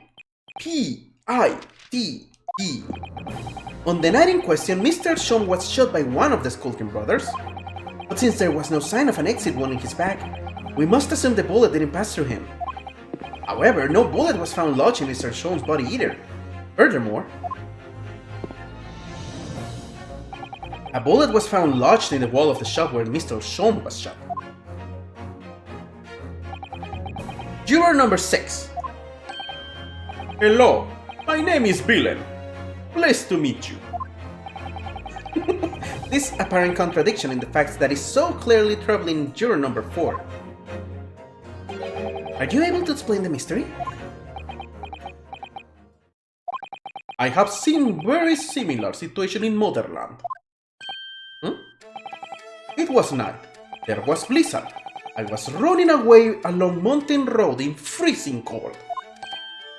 Holy. The snow was piling high on both sides of the road. It was very narrow and dangerous. My pursuers had hunting rifles, and they were on dog sleds. Mental note, don't ask too many questions. I was shot from behind, and I fell down in snow.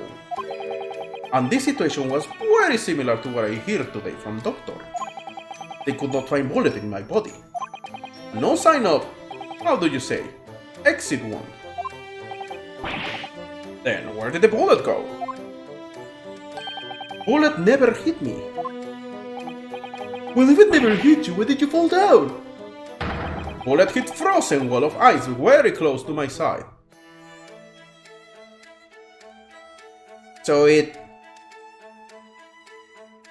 didn't, what do you call it? It grazed him, and that hurts. What? One small piece, very sharp, broke away from a lump of ice and pierced my body. It made the wound that looks just like bullet wound. Good gracious! Of course, spears of ice quickly melted inside me, and that is solution to mystery of disappearing bullets.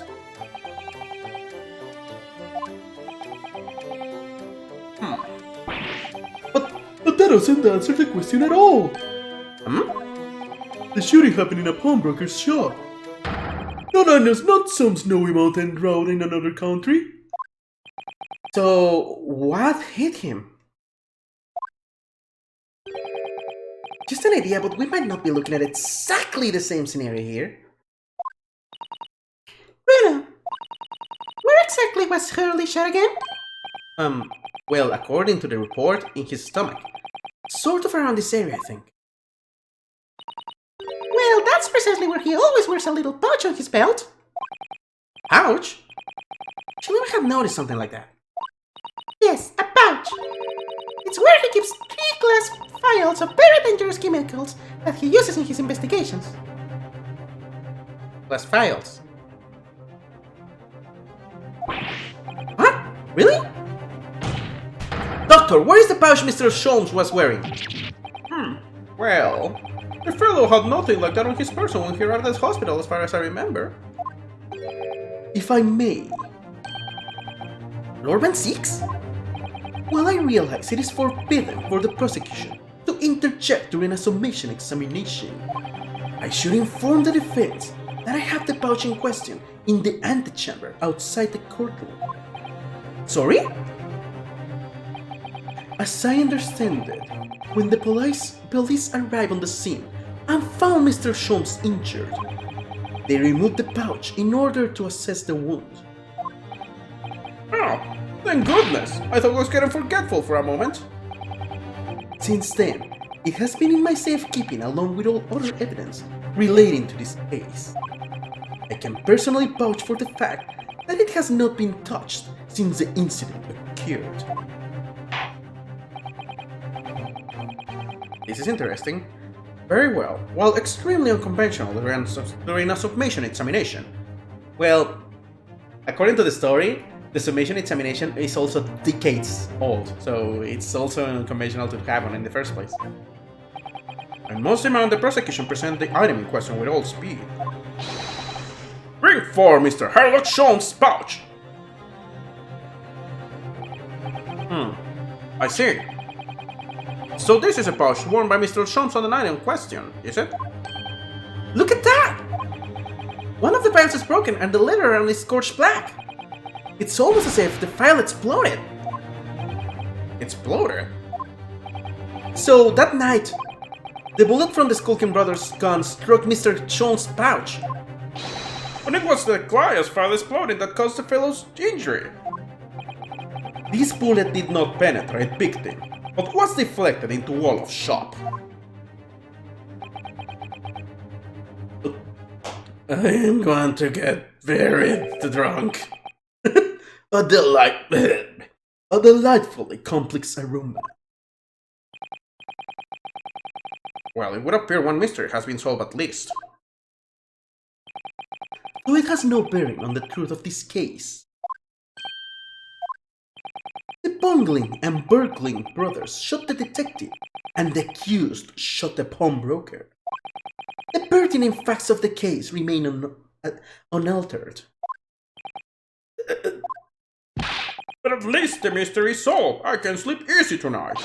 Thank you, young man. Thank you very much. Glad I could help. Due to its bearing on the conundrum just solved, the car will sequester this Scruffy pouch as evidence. Only pouches and Scruffy? Now, the summation examination. Okay, you know me.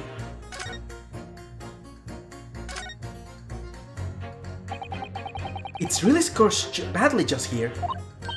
Oh, the strip is broken, look! This must be where the bullet hit then. Let me see. There it is! That's why this didn't make sense at all. Okay, let's check behind because, oh my god, it really is damaged. Oh look, there's a hole here at the back. It doesn't look much like a bullet hole, but clearly something's ripped through the leather with great force. Something must have pierced it somehow to have left this hole behind. Yes, it looks that way. Mr. Shom and his pouch both took a beating, didn't they? These glass vials are full of Hurley's homemade potions. Homemade? Yes, like fingerprint powder to show where people have touched things. And scent and profane solution to intensify a smell lingering on an object. That's amazing! Also, the second one is actually very interesting. They're all very easy to use. There's just that one thing that you have to be careful of. They're all very flammable. Oh! Mr. Shom is a walking bomb! Either he's passionate about finding out the truth, or just oblivious to the dangers. Well, we're talking about Shom's. This him? Yes. And the bullet. What the? Iris, look! Behind where the broken file was, do you see it? Ah, that's the Skulkin Brothers bullet! What a stroke of luck that it hit this pouch. It's an amazing discovery! What this means is... there were 3 bullets fired at Windybanks that night. We found exactly what the Juror was talking about. The 3rd bullet! It's time to press that Juror again, I think.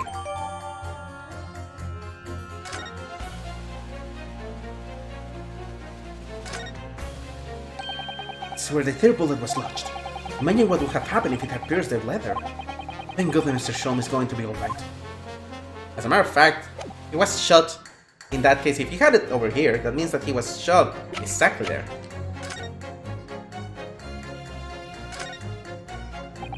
This is a bullet that was fired from the Skulkin Brothers gun on the night of the incident. Yes, so it turns out it never actually entered Hurley's body at all. Thanks to the thick leather of that pouch he was wearing, it saved him. Hurley's always lucky like that. Well, considering what he had to go through in the hospital, I wonder how lucky he really was. Oh dear, poor Hurley. Oh right, because they actually over anesthetic him. Okay, so everything here is the same. Anesthesia. It would appear the defense is somewhat struggling to alter opinion, hmm? Please, my lord, a little more time. After all, that's a new piece of evidence. It could be a valuable clue, and you can afford to overlook anything here, Inosuke. There's still a way to turn this around. Somehow. I'm sure of it! Which was the one that... Now the mystery of where that bullet ended up has been solved. I feel much better. Yes, because I wanted. And I asked you to reconsider your leaning, sir. Oh no, that's another matter entirely. Sorry? All I can think about for the moment is this wonderful sense of relief I have to the mystery solved.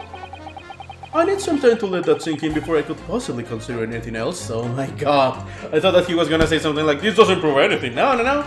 He's just too busy feeling better. Alright. I thought surgeons had to be able to think quickly. Perhaps we should leave him alone for now while he severs his inner peace. And focus on some of the other jurors? I suppose we'll have to. I wish I had the chance to experience inner peace sometimes.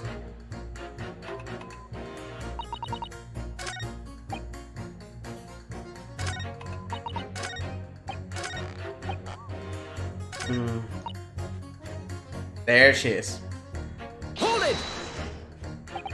It's the number of bullets that has you convinced? Only 2 bullets were fired, and the 2 guns that fired have been examined by the police. Blah blah blah blah blah. Just remember that this is the one that.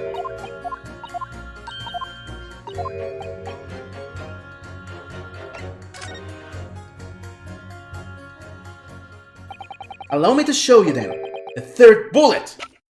Take that! Here it is. We discovered it just now.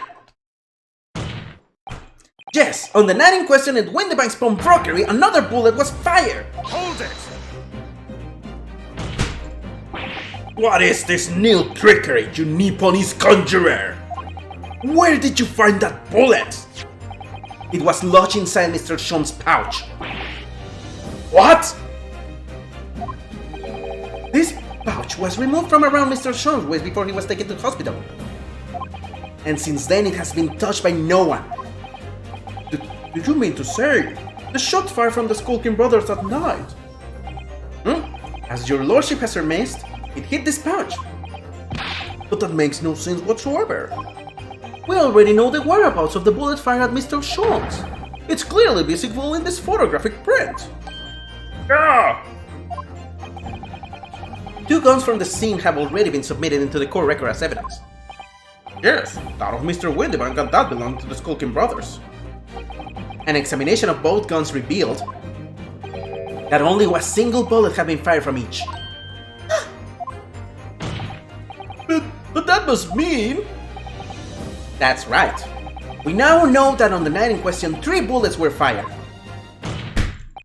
However, only 2 bullets were fired from the guns recovered from the crime scene. And until that incontrovertible inconsistency is somehow explained, we cannot and must not pass judgment.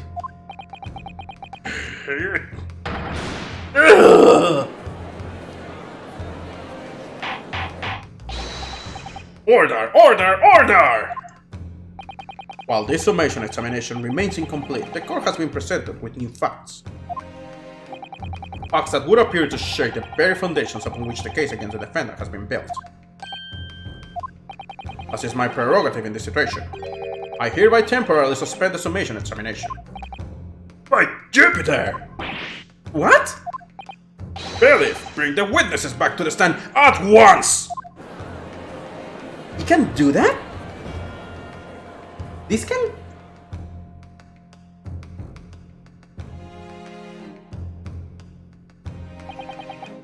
Witnesses! Governor! Were you listening to proceedings while the defense carried out the summation examination? We was, Governor, we was! Perhaps we can dispense with the tedious preamble. Simply answer this one question. A third bullet has been identified at the scene of the crime. What do you make of that? Make of it, Cap? I don't make nothing of it. Is it one of you? Blimey, blimey, not a chance! In that case, did you have an accomplice? What? What? Never! The Skulking Brothers work alone! It's just the 2 of us, that's our trademark! How shall we forget poor Sulky? Only 2 of the bullets from the crime scene originated from the firearms we have in evidence. The third bullet was fired from another gun. Where is it? Not me. That's a neat scratcher. Counsel for the defense. Yes? I should like to hear your thoughts regarding this new development. Their bullet, and the mysterious missing firearm from whence it came. Thinking back over all the testimony we've heard of all the evidence we've seen, I think I'm starting to form a picture. A picture of what really happened that night. My lord, I think it's clear what this third bullet tells us about the Skulking Brothers.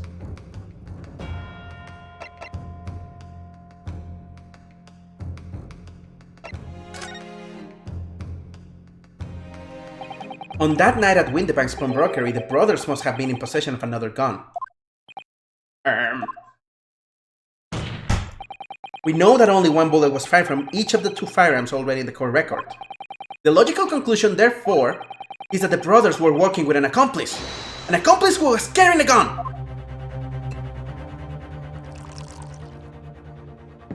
I love this music. An accomplice, you say? Big's whale. Huh? I've never heard that one. These protected proceedings have already forced us to endure 2 summations examinations. Yet in all that time, there has been not a murmur of a third man. If this apparently wraith-like being exists, the court must be shown hard evidence. Without it, this fantasy will be crushed.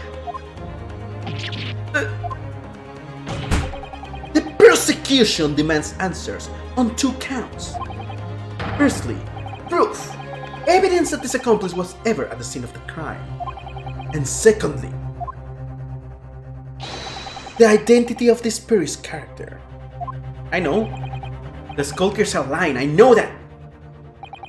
But how can I ascertain the identity of the person they're hiding?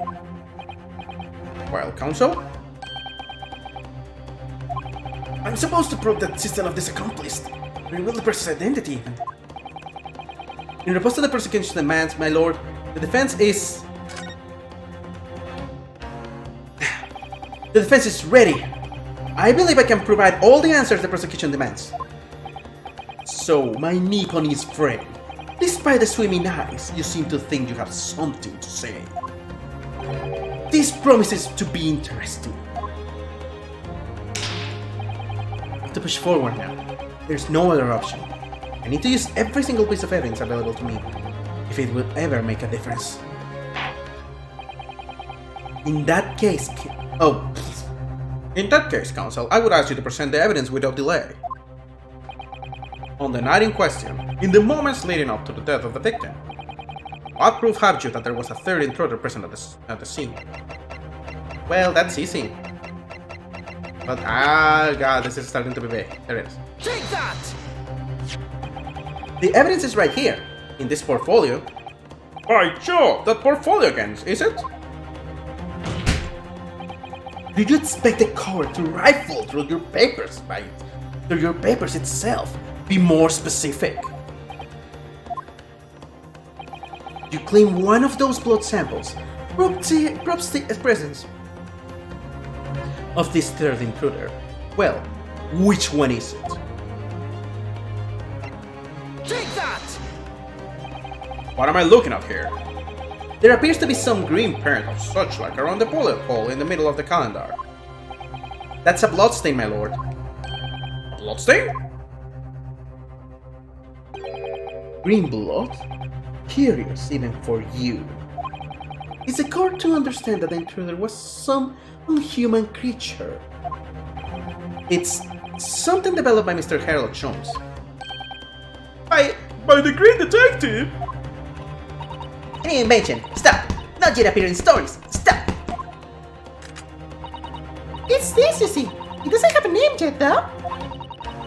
These fuckers sprays a chemical that reacts with the different elements in people's blood to change its color. Different elements? Of people's blood? Yes, everyone's blood is slightly different, you see, because it's made up of different elements. So by seeing what color it changes to, you can tell in a flash whose blood it is. Oh, that brings a whole extra dimension to looking at blood! Like a blood in current. Stop! Very exciting. Stop! As an example, this one shows the blood of the victim, Mr. Windibank. Ah, a striking blow! Yes, so you see, the green color of this blood stain on the calendar shows that somebody else was shot in the main part of the shop. Now hold the fire there, young man. Could be from some unrelated incident, couldn't it? No, it's not unrelated. The date showing on the calendar is the date on which the Mr. Windibank was killed. By golly! Therefore, we can assume that whoever was shot on the same day. Then whose blood is it? Well, the Skulking brothers in the stand don't appear to be suffering from any gunshot injuries. Which means it must be the blood of somebody else. The third intruder, in fact. Objection! Whose identity the coroner's still waiting to hear? You can't delay this any longer, my learned friend. Who is this alleged third intruder? Take that! The man's name is Edgar Benedict. Edgar Benedict? Who on earth are you talking about, Counsel? He paid a visit to Windibank's pawnbroker in the afternoon before the incident took place. When the accused attempted to deceive the pawnbroker into releasing this article into her possession. That's right. The man identified by the defense, Mr. Edgar Benedict, then attempted to take the article from the defendant by force.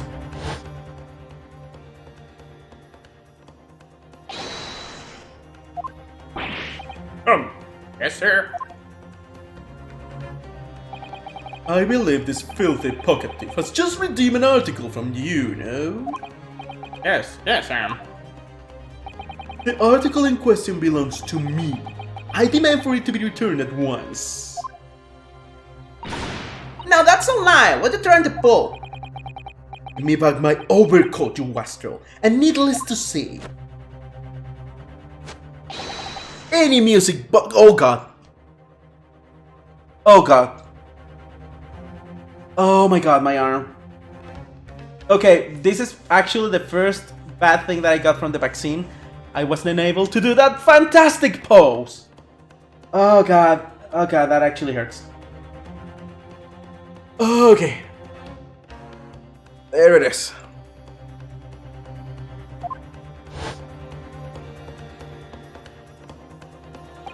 Inspector Gregson was there at the time and can attest to what happened. In the end, it was the inspector himself who took the desk.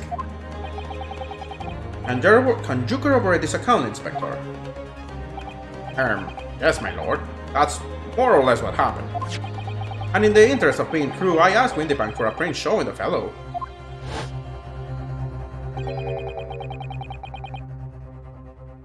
Taken from one of his red-handed recorder provinces.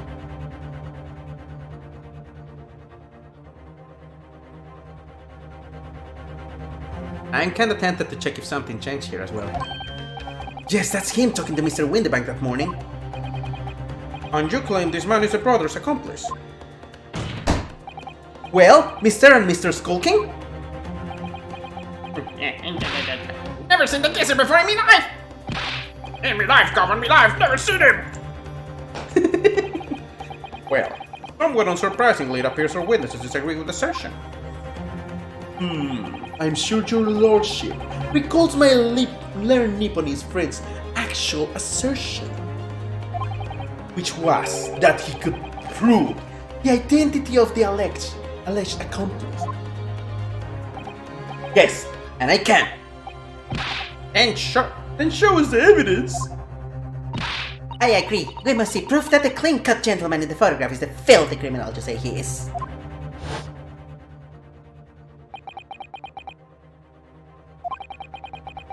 This is the last piece of evidence. I've had a feeling that something has been missing in this trial from the very start. But now, I'm going to drag it kicking and screaming into the courtroom. Are you ready to present your answer to the court then, Counsel? Yes, my lord. The defense will present the evidence now. Proof that the man pictured in this photographic print was in fact the person struck by the third bullet.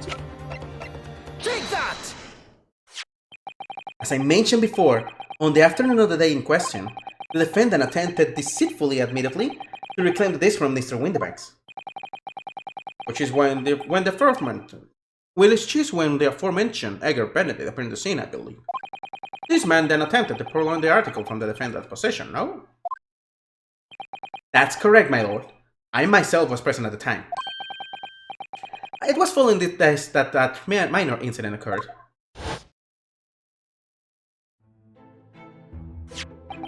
But of course, sir, here is the disc for you. Very well.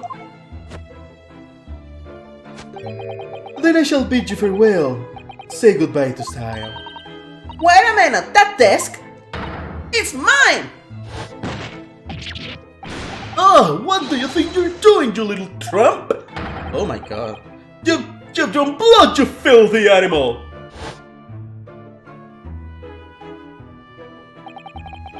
Being a music box disc, It has countless small but sharp metal protrusions over its surface. Those protrusions caused Master Benedict's finger to bleed, and the resulting smear of blood is still visible on the disc now. I need one of these. Goodness, a bloodstain is it! My assistant and I have just analyzed the bloodstain here in this very courtroom. Using my trusty fucker gun! Yes, and we added the results to this portfolio.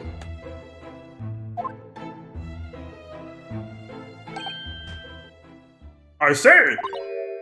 It's green. It's exactly the same color as the blood around the calendar. The evidence is conclusive. The man calling himself Mr. Edgar Benedict, who was at Windybanks earlier in the day, is the accomplice who was present at the scene of the crime that same night. But there was something else there. Look at those two brothers now, they're sweating buckets. Oi, what are you talking about? It's boiling in here.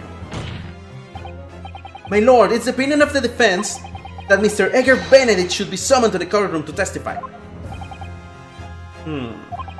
It would certainly seem that we can ill afford to ignore this gentleman's apparent presence. Objection!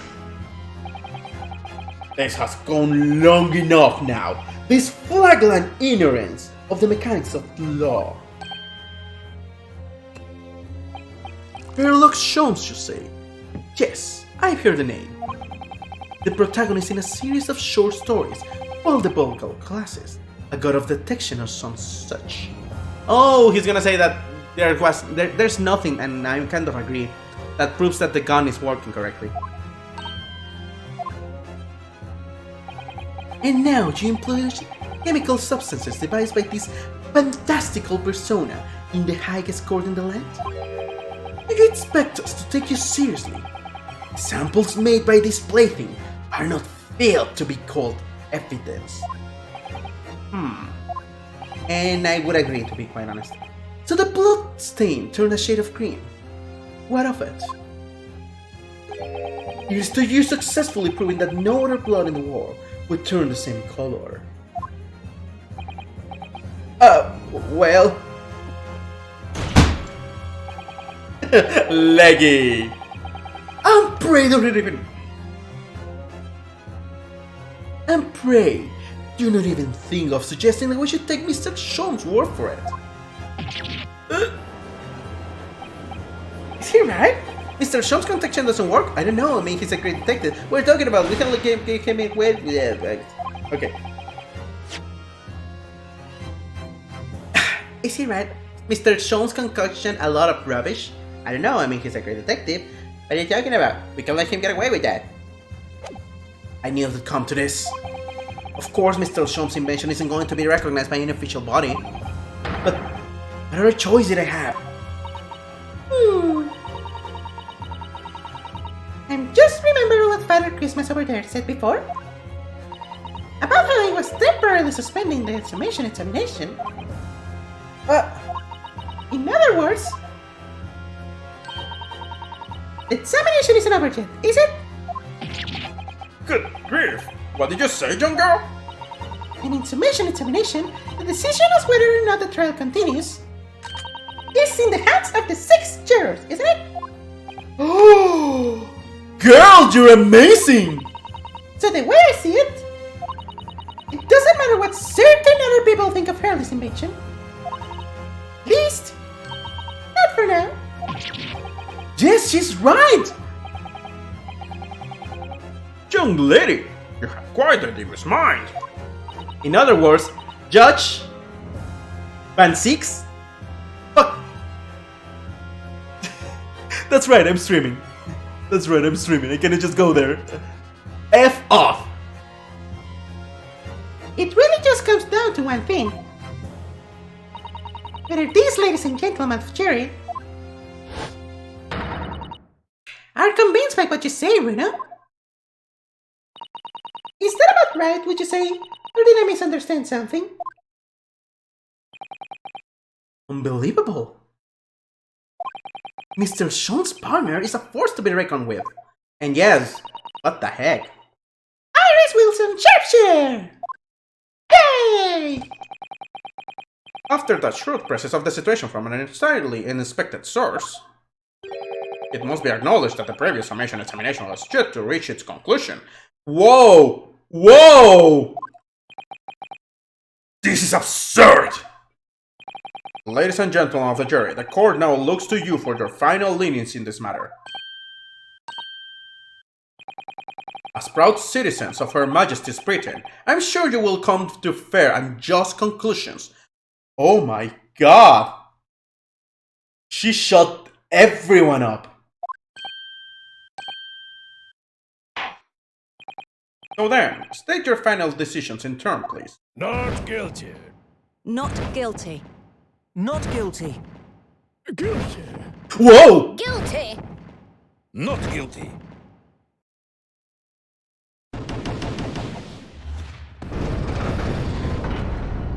Oh my god!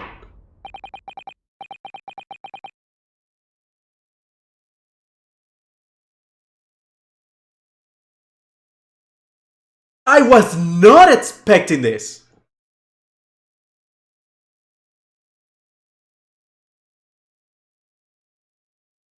Oh my god! Oh. 2 called guilty and 4 called not guilty. Such is the outcome of the summation examination. F off! Objection! My lord, with all due respect, this is an outrage! The prosecution refuses to accept this decision. On what grounds? If these jurors are persuaded by some half-baked concoction devised by a pretender to real police work, then they are too ignorant to be trusted with the judgment of anyone's guilt! I'm sorry, Lord Man 6, but the outcome of the summation examination cannot be ignored. Holy sh! This trial will continue!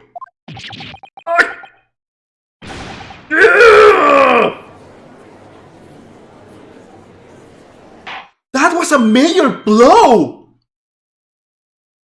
Nevertheless, we found ourselves in a rather awkward situation. The defense has very reasonably requested the subpoena of a new witness. But sadly, I fear that will be impossible. What? The name the gentleman gave for himself, Edgar Benedict, is quite clearly false. Huevo benedictino. Don't believe it! Just when I managed to prove the man was there that night. Could I say something? Who was that, please? Who spoke? Oh, wow. Did I say something? It was me, my lord. Juror number 5? What have you to say, madam? If possible. Inspector, Me, ma'am? I wonder if you might show the photographic print to me again, the one in which the gentleman is shown. Oh, right. This one, you mean? Of Mr. Benedict? You know him? Yes. There's no doubt in my mind. Juror number 5? Do you not mean to say you know this man? Yes, I know him. What? No! Good gracious! Oh god, I actually flipped them around, but... And at this point, I don't know. Order, order, order! Juror number 5? How on earth? I am communications officer. Stop. As we can clearly see. The gentleman in the photograph is... Stop. Are you in love with him? Also a communications officer. Stop. He works in my office. Stop. A very talented operator, in fact. Stop. He should be in the communication station now. Stop. Tapping away on the telegraph. Stop. This doesn't seem right somehow. I can put my finger on why, but it doesn't feel right. I suppose we all imagined the accomplice would be some sort of underhand of hardened criminal. It's a bit unexpected to find out he has a respectable job by day. Whatever he gets up to at night.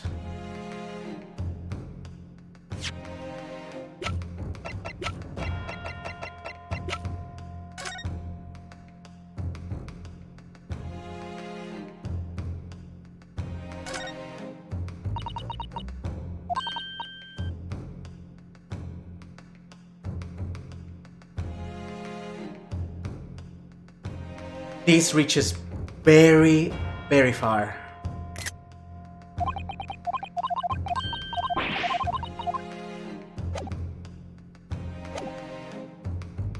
It's a bit unexpected to find out that he's a... Oh, yeah. Yes, I suppose that's it.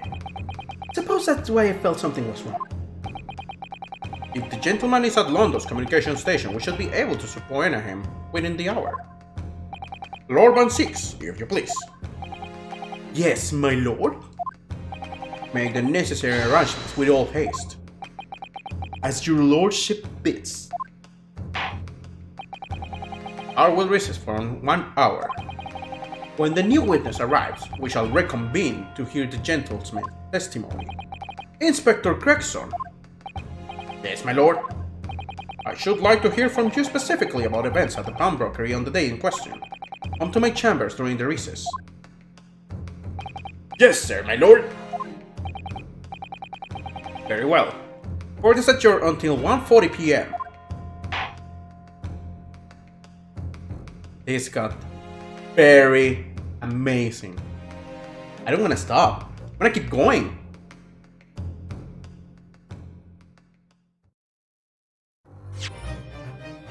I'm gonna keep going until I reach a suitable stopping point. This is very, very interesting.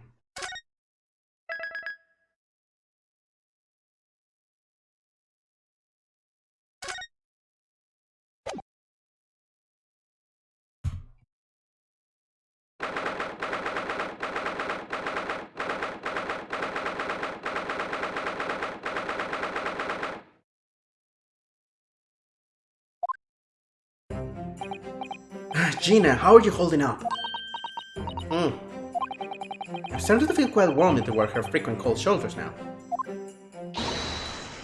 Jeannie! Are you alright? Why aren't you saying anything?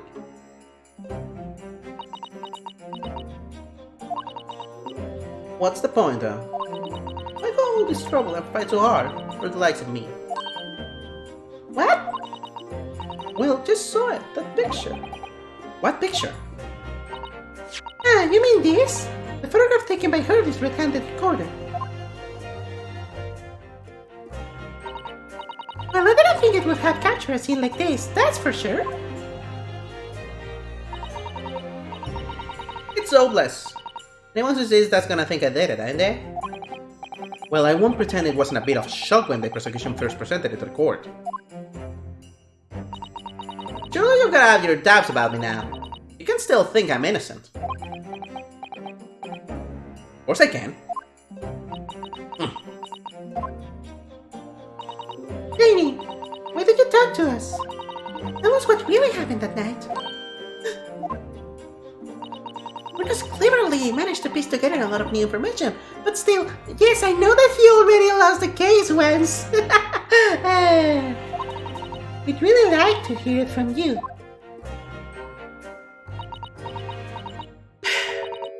Alright then. It was after we had that dinner together at your place, right, Ares?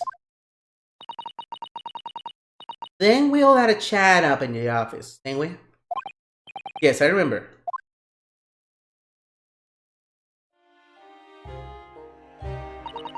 After that, I just couldn't get to sleep. So I saw Baron went down to the street to the 2-1. The Windybank's place, I had to know. Whether his story was there or not, the Hound of the Baskervilles. I don't know what it's about or nothing. If you ask me, there's something in that Sholmes don't like. And we don't want people reading.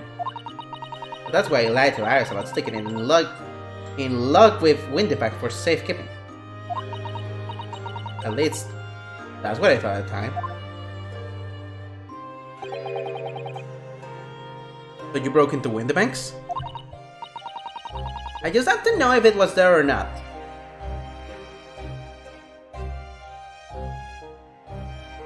Just gonna check how my computer's holding on. Got it. I mean, I had no idea all that I was gonna kick off, did I?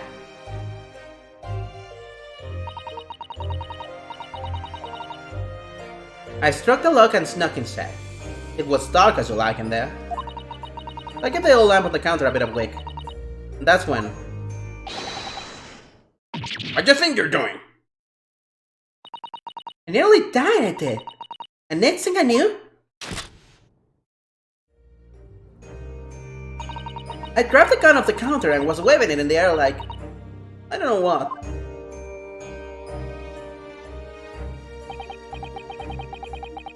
Ah, you're the girl who was seen here this afternoon. I didn't think Big Buck is waiting for armed robbery. The mantle strip. Have you got it there? Don't leave a lot of papers. Did Chums leave a lot of papers with you? A story? I beg your pardon? The Hound of the... something or other. If it's here, I want to see it. I'm sorry, young lady, but I'd sooner die than relinquish an article belonging to one of my customers. I don't want it. What would I do with it anyway? Just want to see it's here, that's all. Oh, you want to see it, do you? I want to know if Sholmes really pawned it here or not. Please, just let me see it and I'll go. Oh, very well then. But for pity's sake, stop waving my gun around, would you?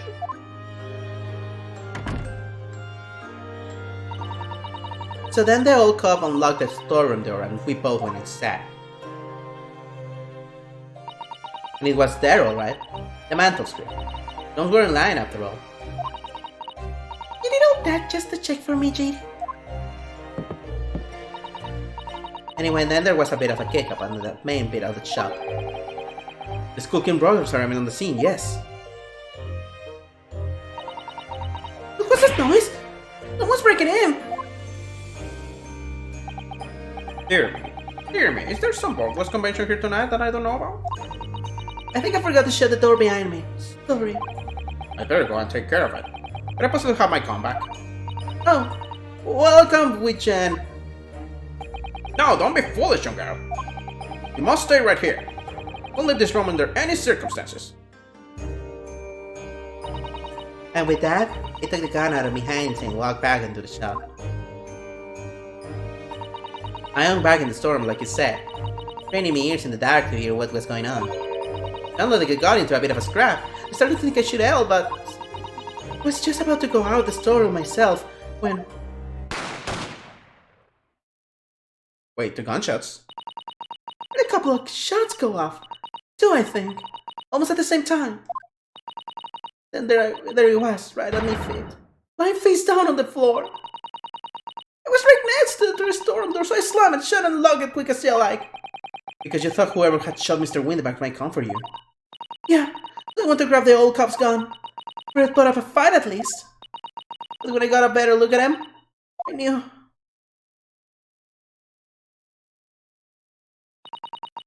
Winterbank was a goner. And then you fainted. I knew it! It felt funny me dead all of a sudden. Kinda dizzy. And after that, I don't remember nothing. You grabbed the gun to defend yourself, saw the corpse, and fainted, just as I guessed. That must be when you passed out, Gina. I haven't done what I done. I will cut myself. Did you tell the police everything you just told us? Of course I did! But they didn't believe a word of it, did they? All they said was if I kept telling lies, I'd make things even worse for me.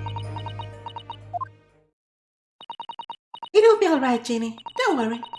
Just stay strong a little longer. Runa's about to put the real culprit through the mill. That cope what was there in the afternoon? That Edgar Benedict.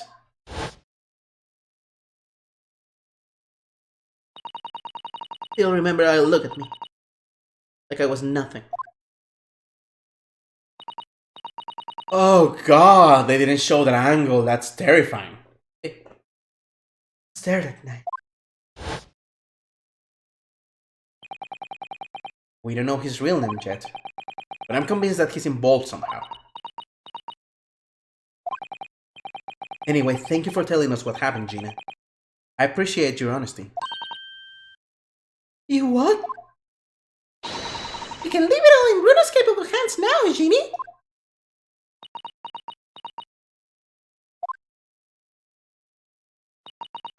Mr. Naruto. Yes? Don't you trust me? I don't get it. Don't get it. I mean, have you forgotten what happened here before? Come on, it was only 2 months ago. Me and Matilda, we told you a whole pack of lies. And you got the bugtrotted with him, even though he was a killer. No, I could never forget that. Oh? I did what I thought was best at the time. But the pain of that error of judgment doesn't get any easier to bear. Still, don't forget that I also made you a promise. I told you that I'd be on your side to the bitter end, no matter what. But what if I'm lying? You could be working to get another killer off the hook for all you know.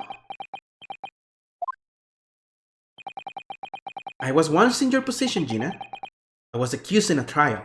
The first trial. You were? Before I left Japan, I was accused of murder. And strange as it might sound, the circumstances of the crime were pretty damning. I was sure that no one would believe it if it wasn't me who'd done it. Oh, Runa? But there was one person who stood up for me, who believed in me and was prepared to defend me. My best friend.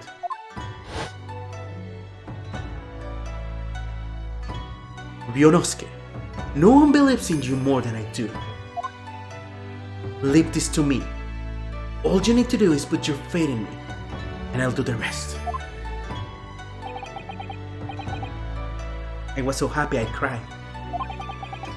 But even then, somewhere inside me I couldn't help thinking, surely he doesn't really believe in me. Completely. But I was wrong.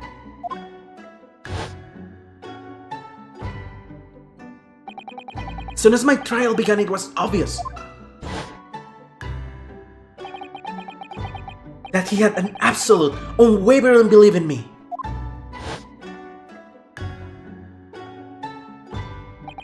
And in turn, I developed an absolute, unwavering belief in him.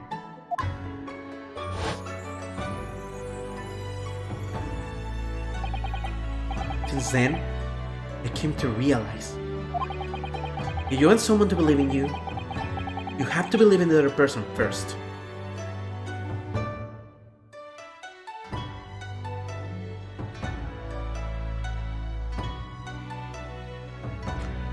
Oh wow. What are you saying? I promise you, Gina, that no matter what happens, I'll keep believing in you. But you don't need to worry. I won't let you down. I'm a diver and a no-good liar. You're not like Matilda. I know that. That's right. We're friends, Genie. Iris! We know you better. We know you better than you think. And we've come to the conclusion that you're someone we can trust. Yes, That's really all we need to know. exactly. Oh my god, I cannot make the voice anymore because... Oh wow. That hit me.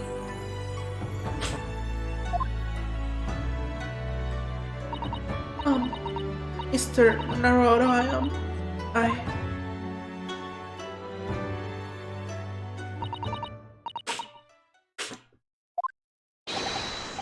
Defendant Gina Lestrade and her legal representative. God, that actually made me completely forget about this. Court proceedings are about to resume. Please get into the car immediately. That took an hour. Yes, of course, thank you.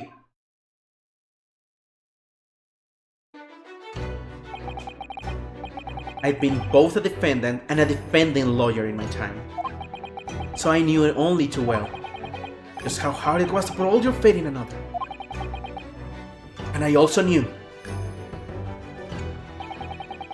just how hard it was to bear the burden of another putting all their fate in you.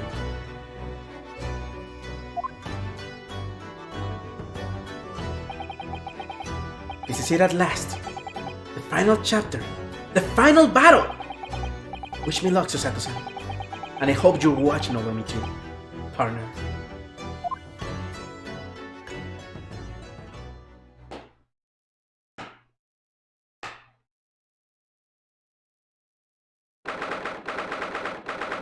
That got me good. That really got me good. Now they're already making space for him. I hereby call this court to order as we resume The trial of Miss Gina Lestrade.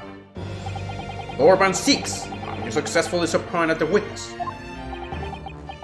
The subpoena was delivered to the communication station, where the man works immediately, my lord. However, the heavy rain has delayed the arrival of his carriage, it would seem. I see. Let us turn our attention to Inspector Gregson's presence of the case here by the court this morning. The glaring omission of the third bullet in your report is a serious blunder, Inspector. Yes, I can only apologize, my lord. And although the defense's chemical analysis of the blood of the scene makes for a compelling argument,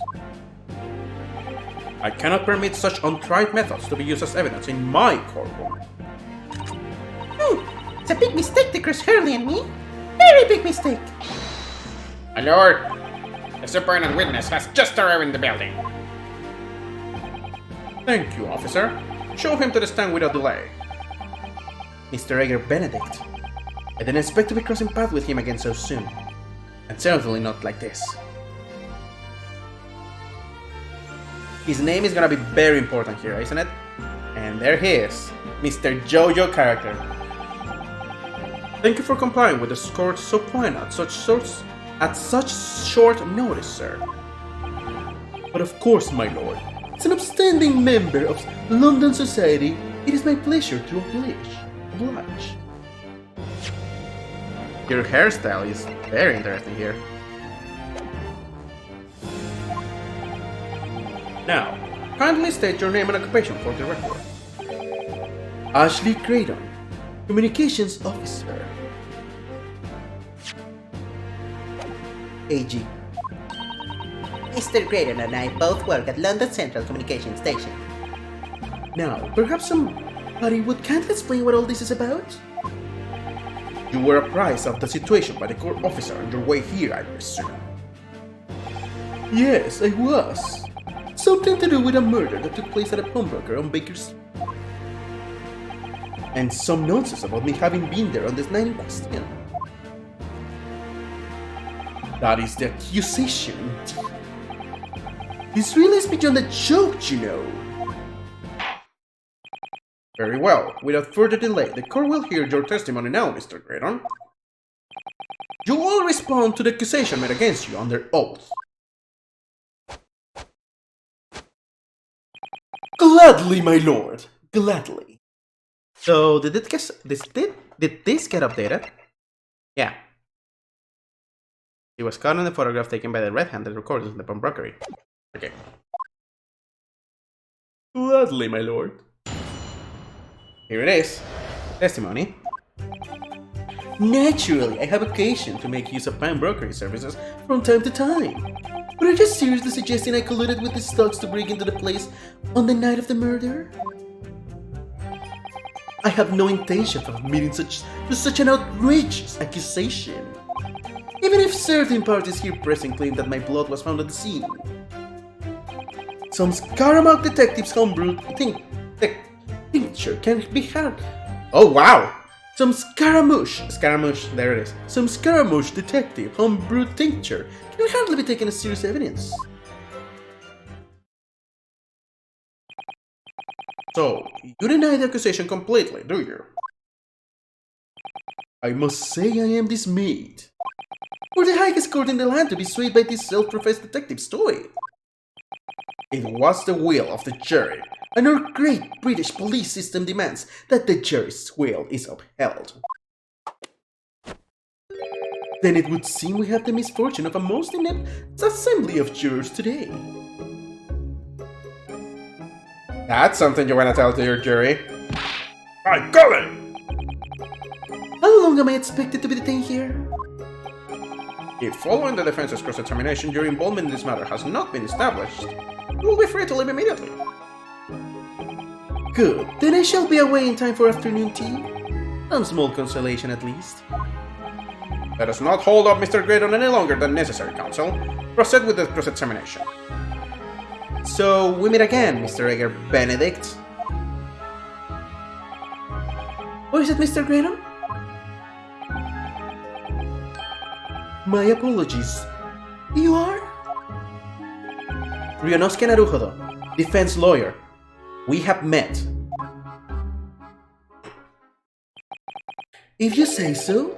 Ashley Graydon. Enchanté. So... That is new. I trust we can conclude this quickly. But I'm not holding your fleshy head while we do. That was very interesting.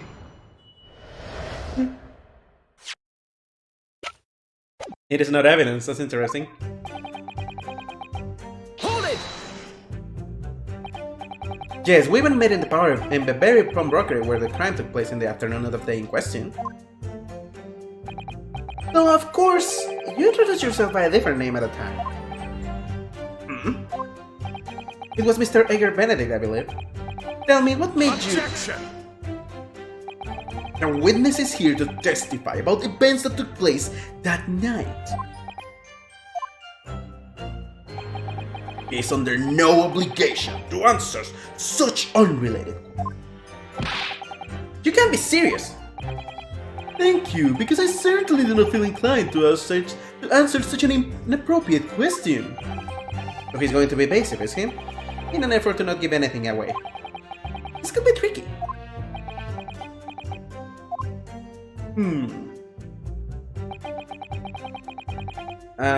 Click. Have you seen these two men before? This pair? No, I don't associate with criminals. He's the third brother, isn't he? You're sulky? Led by a man who introduced himself as Edgar Benedict. I'd like to know who I have to thank for this.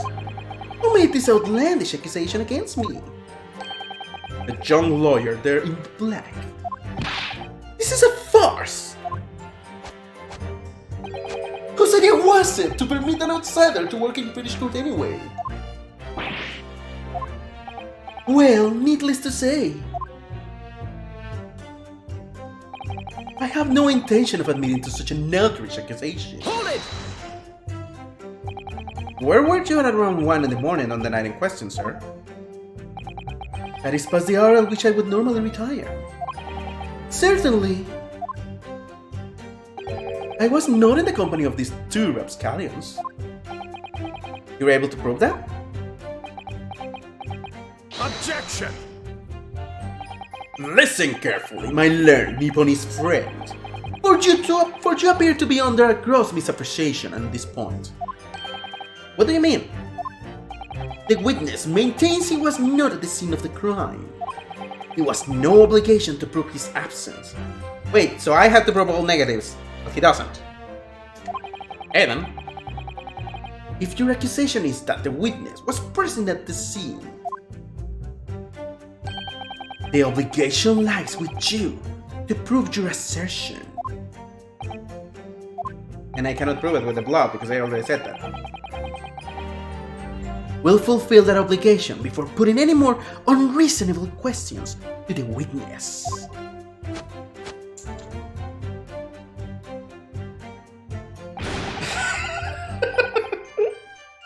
A silent victory wiggle.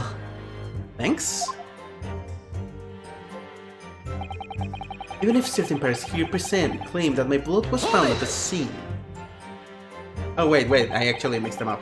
They're very close to each other, so I have to be careful on that. Blood was found at the scene of the crime, there's no question of that. Mr. Sholmes' chemical analysis has positively identified the substance as such. But I am not But I am the only human to have blood running through my veins, am I? How can you be sure that blood is mine? It could equally be the blood of one of these two miscreants. Every individual's blood has a slightly different composition, it seems. Mr. Sholmes' chemical is able to differentiate different samples by the spare me the science lesson. Who is this Sholmes character anyway? Oh, I assume all Londoners would know the name. He's a a renowned detective. So even you are unable to bring yourself to save great detective. A great detective, you say? Now we're in the realm of fairy tales, are we? I'm gonna come back to you later. The Council for the Defense thinks a British quorum is an appropriate place for fairy tales, does he? Why did he react? This is so unfair! That chemical test is based on solid science! Only and I know what we're doing! The trouble is, unless the technique can be independently verified, we'll never get beyond this man's flashy stick waving. Granted, it's a very cool colorful alchemy. Perhaps it would make a good souvenir for your uneducated friends by Common East. Something riled him there. Just for a moment. Mr. Graydon let his feathers get ruffled. But a souvenir is all it's good for. Some Scaramouche detective homebrew detective can hardly be taken as serious evidence. Don't forget, sir, that Mr. Sherlock Sholmes is the most famous detective in the world. And the most famous detective in the world tells the truth, the whole truth, and nothing but the truth?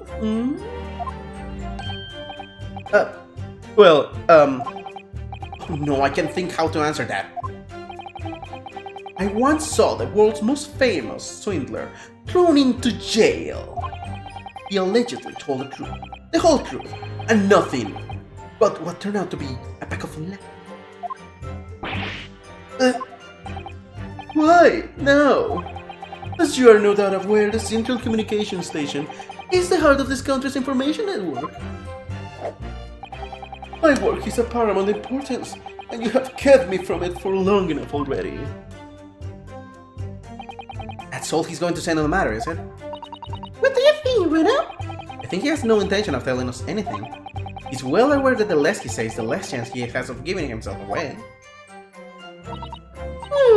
The complete opposite of Hurley then. He seems to think that the more he says, the better. I need to find a way of getting more information out of this man somehow. But compared to the bungling burglars behind him, he seems as innocent as a child. Or perhaps the Skulking brothers might be the key here? Oh? Could they be somehow? Remember, if you don't practice with it has some connection to the incident here, you'll be free to leave. I know. I can't let that happen. Let's listen to the statement again and see if there's any way we can make one of them tell us more. It's an ultimate statement. Hold it!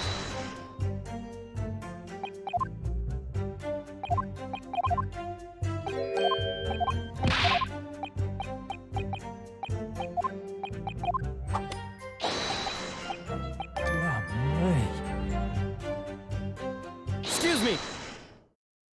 Nash? Do you have something to say about that, Mr. Skulking? What? Me? No. The Mr. Skulking next to you. I knew it was gonna happen. Right, I've had it up to here with this. How many times I'm gonna tell you're not even next to him. Yes, I know you're not Big Rob Sulky. Mr. Nash Skulking!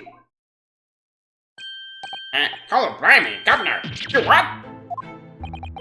Is it not the case that when Mr. Graydon just spoke, a thought went flying through your mind? Would you care to share that thought with the court? Me thoughts? I don't have none of him! I must have been him! You what?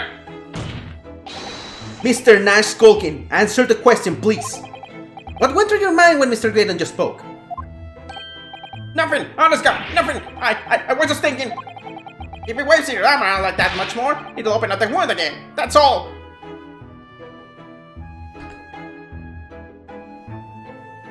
Which one? Actually, I guessed. Where he took the bullet, of course. It was only 2 days ago. He's not gonna be a lead object. So I was, well, you know, I was worried for him, and... You just revealed what you needed. Oh, well, spells! Mr. Graydon, did you hear that? What? Your comrade is worried about you, it seems. On account of your injured arm. My lord. Yes, Mr. Graydon. I have no idea what these two wretches are talking about. Certainly I shouldn't be expected to answer anything in relation to their mindless insinuations. We know that someone other than the victim was hit by a bullet at the scene of the crime 2 nights ago. And from the height of the bullet hole in the wall, that person was likely hit in the upper arm or thereabouts.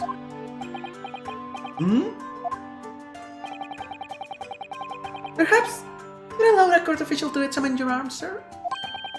The left arm you're currently clasping with your right hand as if in pain? Wow, did he get a vaccine as well? No, I refuse! You have shown no evidence whatsoever that leads me to these common thieves.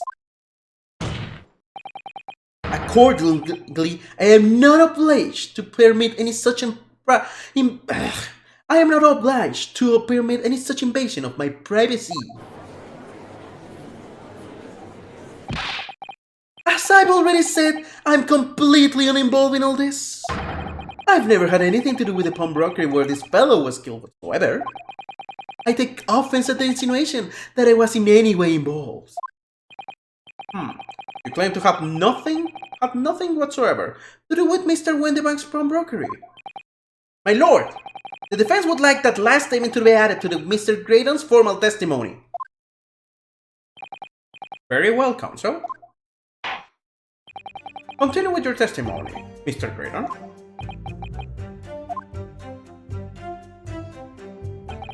The bottom line is I've never had anything to do with the pawnbroker establishment where the man was killed. Hold it! I got you now. Never had anything to do with it? You forget that I was there, Mr. Graydon, on the very afternoon of the incident. Obviously, I'm not a complete stranger to the pawnbrokers. I am currently on the lookout for an arm chain to furnish my study. Objection! No! You were there to redeem an article! I have no idea what you're talking about. Yes, you know the truth. Sorry? You must be confusing me with somebody else. I wasn't there for any such purpose. But the redemption ticket! That won't get you anywhere, Reno. Iris, what do you mean? Mr. Windybank never wrote the names of his customers or his redemption tickets. But you can prove the ticket was his. Of course, she's right. I'm afraid you're going to need to produce some irrefutable evidence here. Otherwise, you'll never admit to being there. Irrefutable evidence. Ops testimony can be taken as such?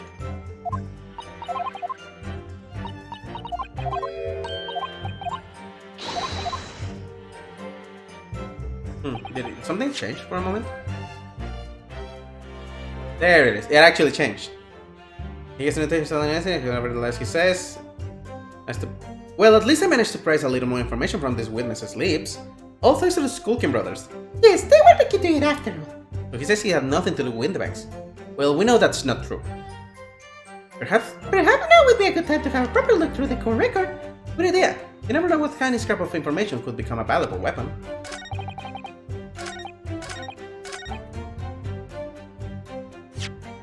Oops. Before this... Hold it! Objection!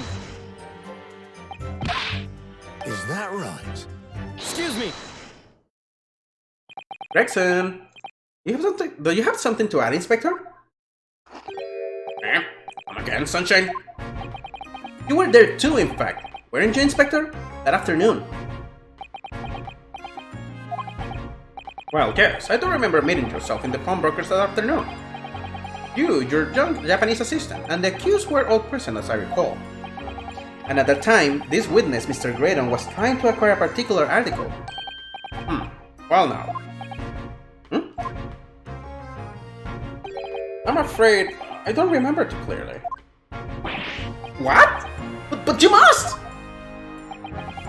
I'm not going to lie and pretend I remember something that I don't. What's going on here? Rexy showed us a picture before, didn't he? You know, from the cameras that are installed in Windybanks. Yes, of course. Indeed, and the gentleman picture bears a striking resemblance to the witness, I must say. Exactly! Which proves that Mr. Graydon was in the shop on the afternoon in question. At no point have I denied that fact. I merely entered the shop to peruse the articles on sale and have a word with the broker. Nothing more.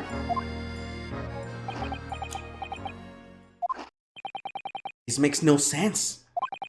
I understand why Mr. Graydon might be trying to cover his tracks.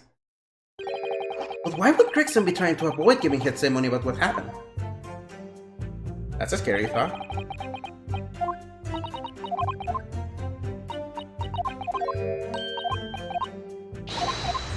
Gregson, what are you trying to do?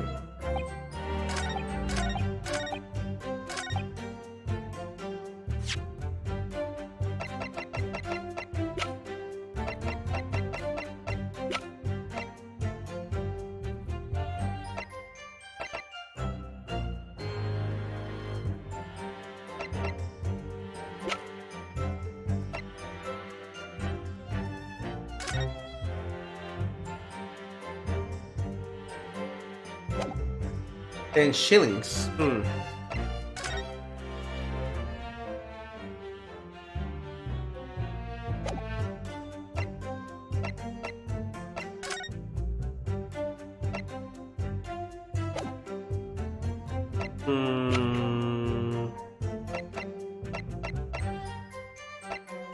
Okay, so we have a photograph of Gina, the shooting, scope. Objection! The disc. Have you ever seen this disc before, Mr. Graydon? Why? Is it supposed to mean something? This disc was until the day of murder in pawn in Mr. Windybank's shop. It was redeemed by the defendant, Miss Gina Lestrade, that afternoon. However, somebody mysteriously appeared to try to take it from her. And that somebody was you, of course, wasn't it, Mr. Graydon? As I have reiterated numerous times now, you are mistaken. That was not me. I've never seen that disc before in my life. It may have escaped your notice. There's small smear of blood on the disc. Oh yes, resulting from an operation of the thumb, perhaps. That's right. The surface of the disc is covered in hundreds of tiny metal bumps. In the skirmish that acquired this disc, the thumb of the person who tried to take it suffered minor lacerations.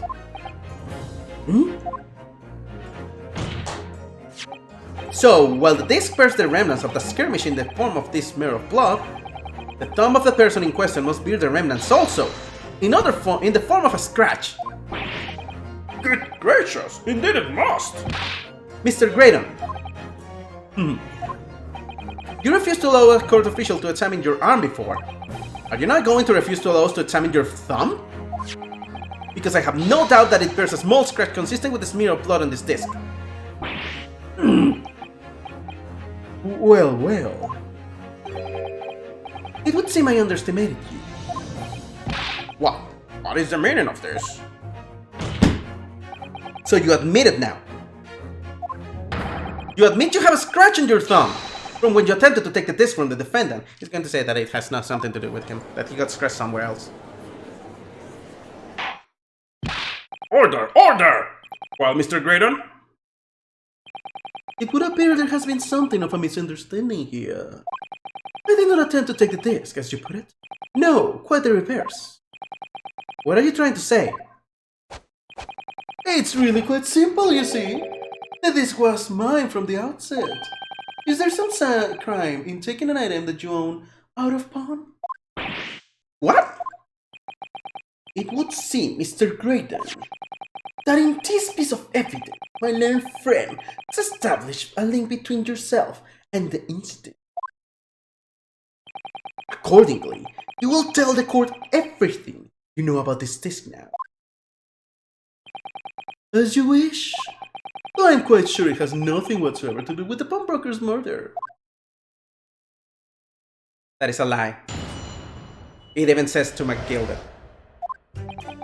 There's a note on the disc saying for McGilded, but the item belongs to me. The redemption ticket was stolen from me by the accused, that filthy gutterling on the day in question. I proceeded at once to the shop in order to explain my situation and redeem my article. In the end, of course, the disc was taken by the police. In other words, I had absolutely no reason to break into the shop later that same night. Wow. I just realized that he is right on that one. I don't see any reason for him. Did I hear that correctly, sir? McGilded, you say? The famous London philanthropist. Operation this very courtroom 2 months ago after being acquitted of a distinctly messy murder. Yes, my lord. The one on the same. Good lord, Mr. Grader! Would you say that Mr. McGilded and yourself were acquainted? Yes, that's correct. Oh boy. This is where it's gonna get ugly. Or die! Well, Certainly didn't expect to hear that name uttered here in my courtroom again. according to what Gina told us, this disc was placed in a pawn on that fateful night 2 months ago. McGilded himself gave instruction to deposit it at Windybanks. It's funny that Mr. Graydon here is claiming that this belonged to him, then, isn't it? In all likelihood, he's lying. So he appeared that afternoon at Windybanks in order to get his hand on McGilded's disc for some reason. Counsel, you will commence your cross-examination, please.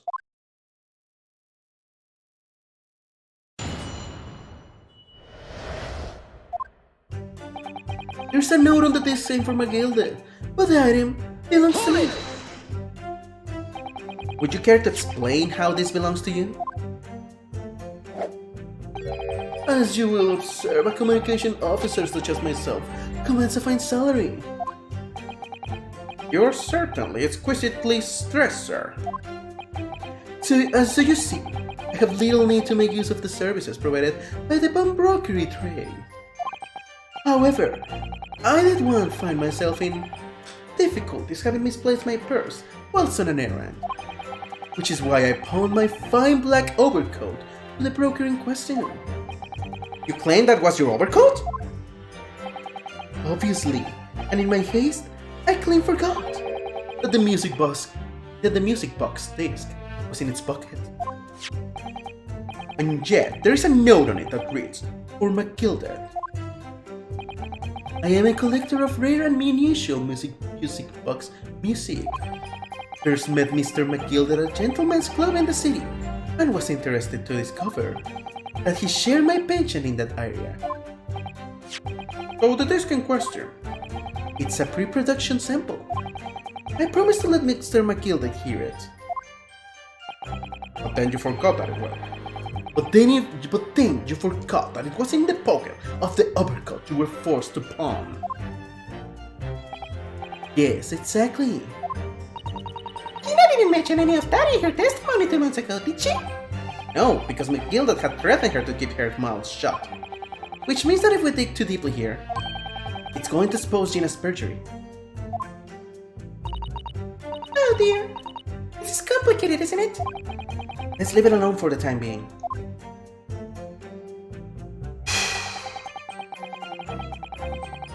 The redemption ticket was stolen from me by the accused.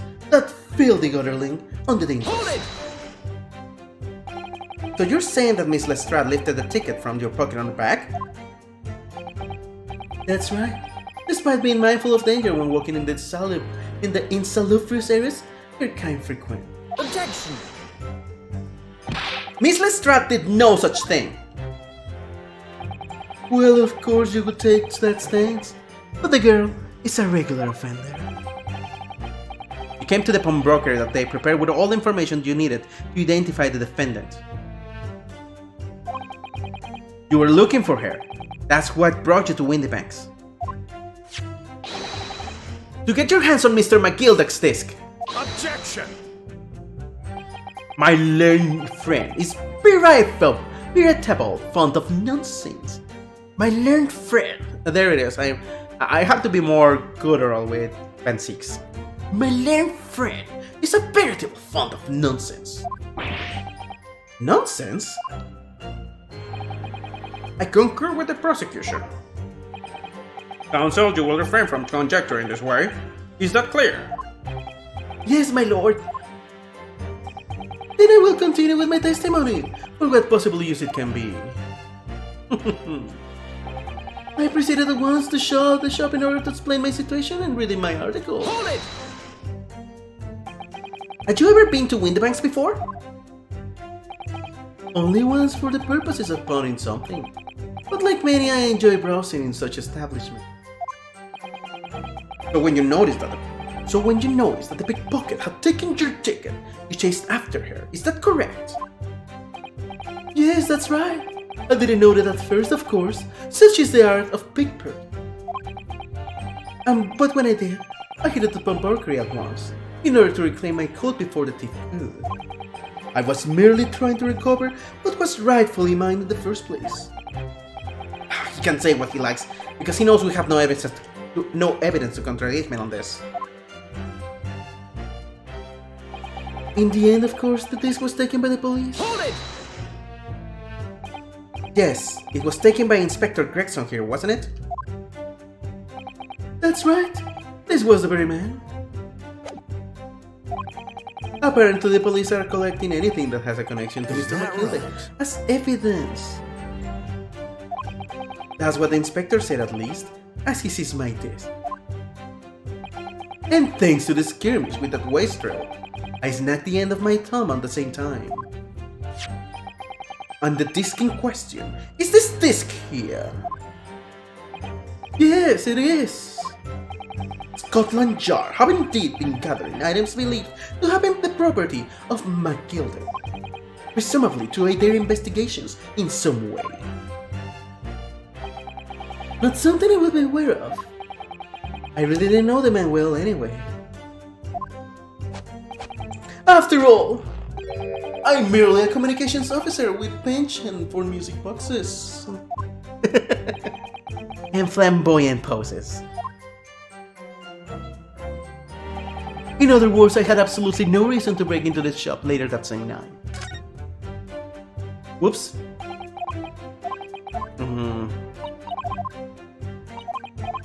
Yes, all of this conversation I should have read it, but I accidentally jumped the last one. Hold it! But perhaps you'd seen something of value among the forfeited items? No, not at all. Oh? A valuer was brought in by the police to assess everything in the shop. Without exception, every article on the shelves was common or garden, bric-a-brac. Bric-a-brac? In that case, it's clear that you broke into the shop later that day in order to recover Mr. McGilduck's disc. Have you not been listening, Ben?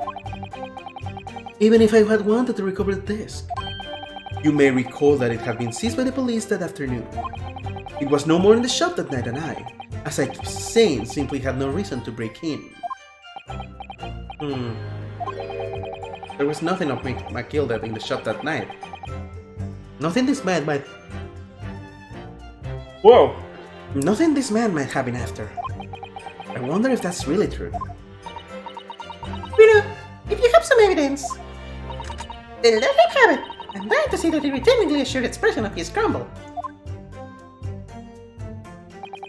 McGilduck slipped the disc into his coat pocket and had it deposited at Windybanks. Then, when he realized he was going to be arrested on suspicion of the omnibus burger, he threatened Gina and forced her to take the redemption ticket. There's no doubt about it. That witness is lying through his pearly white teeth. police were obviously after anything left behind by McGilded as well. That's why Inspector Gregson ended up taking the disc into custody that day. But Grex has been being very strange about all this. There must be a reason for that, I'm sure. I just don't know where that is. For now, I need to focus on exposing the fact that Mr. Graydon is lying in his testimony. So, penultimate again. Hold it! Is that right? Excuse me. Is that right? Something wrong, Spectre? What do you mean? The last remark Mr. Grayson made in his testimony seemed to trouble you in some way. No, it didn't. It's nothing. Leave me alone. Let me ask you this, Inspector. Why is Scotland Yard gathering Mr. McGilded's possessions? I can tell you something like that, Sunshine. What is it, Inspector? Investigative secrets? Yes, exactly. You should know all about that. Magnus McGilded, who died so unexpectedly after his trial 2 months ago. A man renowned through the capital for his great contributions to public life. Yet, he had a dark side too. Where are you going with this, Man 6? I suppose the police are dealing with the aftermath of his nefarious activities, are they? That's enough! Coppers like me have duties to carry out that we're not at liberty to talk about. That's all you need to know. Duties conferred by Lord Strongheart, I presume.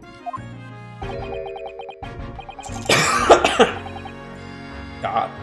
The Lord Chief Justice appears to have great faith in you, Inspector.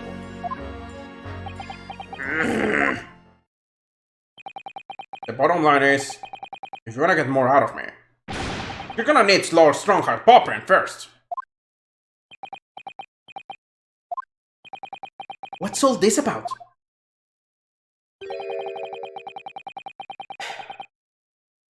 Like there's something going on between Gregson and Lord Ben 6 here. This is starting to get scary. Well, it would appear that the Inspector has revealed all he is at liberty to reveal. Mr. Graydon, let us listen to your testimony. Gladly, my lord. In other words, I had absolutely no reason to break into the shop later that night.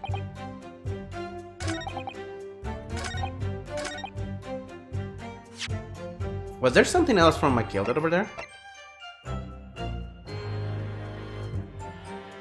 Objection! This disc was deposited at Windybanks on Magnus McGilded's instructions. You knew that, and you went there with the intention of obtaining it for yourself. Objection! Conjecture again! And in any case, the disc was taken into custody by the police that afternoon. The witness had no reason to visit the pawnbrokery again that night. Objection! Sorry, my learned friends, but that's not true. What? Learned friend is my phrase! Mr. McGilded had another article in pawn at Windybanks, as this second pawnbroker's ticket proves.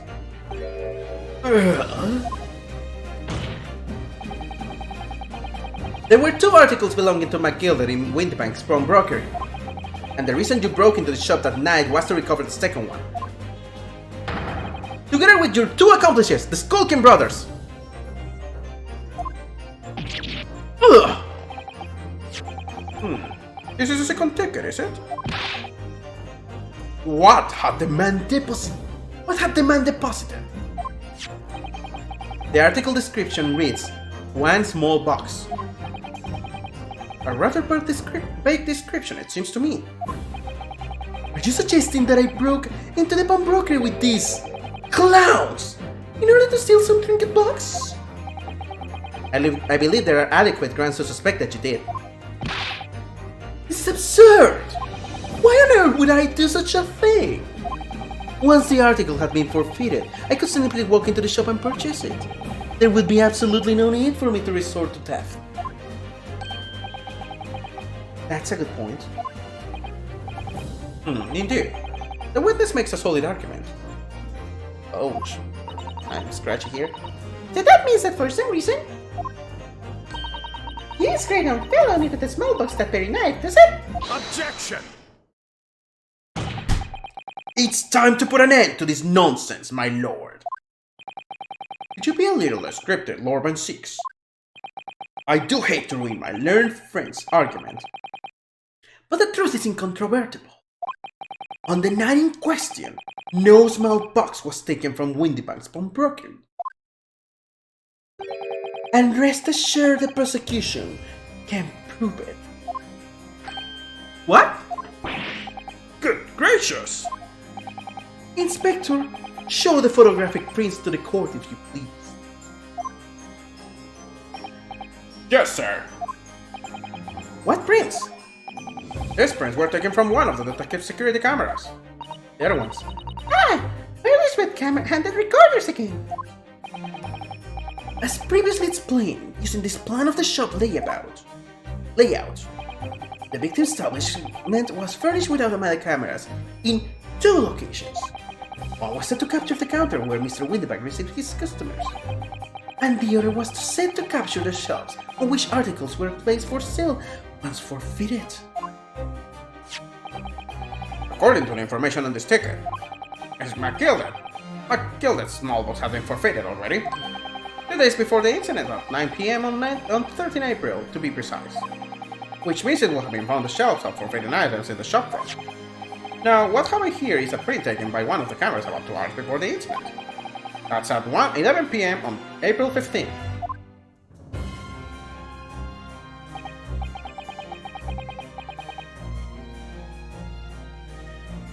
There are very weird things here. The victim certainly had a very full shop, it would appear. And then here we have another print. This was taken about 2 hours after the incident. Gonna have to... Oh, my eyes are gonna get ruined again. I see. So we have 2 pictures to compare. So I must say that placing them side by side leaves me cold. Dear me, that's starting to make my head ache. Obviously, at Scotland Yard we consider theft as one possible motive in this case. We explored the possibility that something had been taken in addition to the victim's life. So you might have already compared these 2 prints truly, Inspector? Yes, sir. We counted every single item in each of these 2 photographic prints. And the judge's conclusion is that exactly the same numbers are present in both. But they're moved, again, aren't they? In other words, nothing was taken from the pawnbrokery on the night in question. And my learned friend's assertion is nothing more than a hopeful fantasy. I don't believe it. If I could have just shown that he'd stolen McGilded's pawn box, I might have been able to break him out. I might have been able to break him down at last. You know what, Reno? I've been thinking. I wonder if these 2 photographs really are exactly the same. What? So, counsel, in light of the evidence put forward by the prosecution, what's your position? It seems that in fact on the night in question, nothing was stolen from the victim's establishment. Do you accept the prosecution's assertion? I don't know. Could there be some hidden discrepancy in these 2 photographic prints somewhere?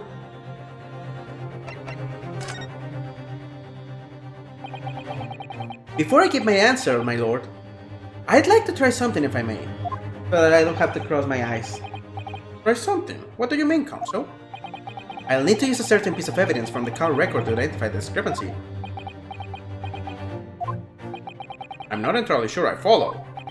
Which piece of evidence do you intend to use to help you identify a discrepancy between the 2 prints? Take that! A stereoscope. I'd like to use this device, my lord, to view the 2 prints stereoscopically. Oh! Yes, you've got the bug at last! You can resist, can you? You've got cross-eyed compulsion! Year number 3, what a surprise. Come on, Rita. Let's put the picture in place and see what this wonderful contraption shows us. Here we go. Now look through the eyepiece. It had to be that.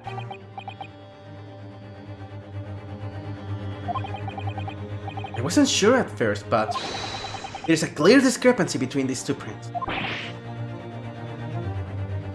What? You must identify the location in question for the court counsel. Indicate the precise location of the discrepancy of which you speak. Yeah, I wonder. Take that! Granted, these two prints are almost identical. However, there is one minor discrepancy between them. What?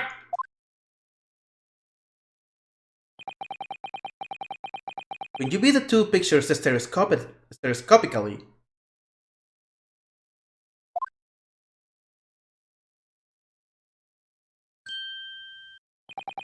a single area stands out as being different. The location of this small box. Let me. Wait! Unbelievable!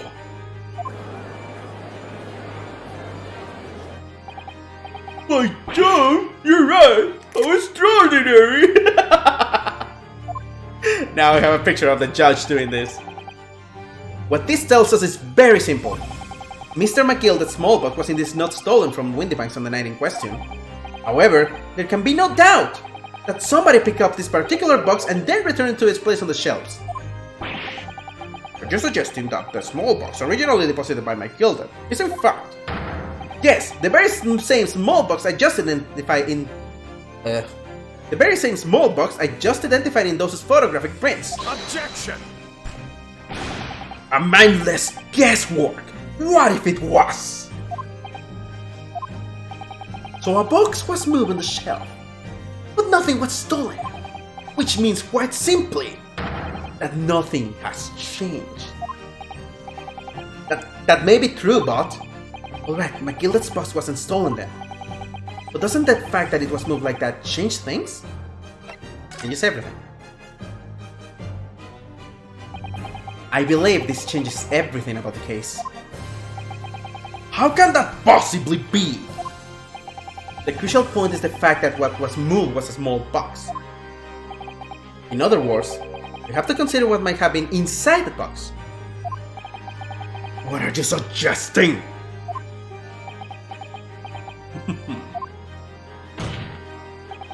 I'm suggesting that we need to examine the box as soon as possible. A bit of evidence is sitting on the shelves at Windybanks as we speak. Objection!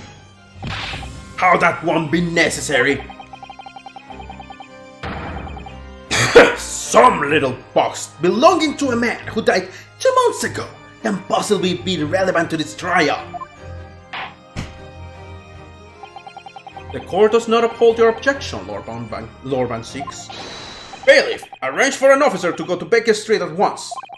Obtain the small box in question and bring it back here for further examination. Holy.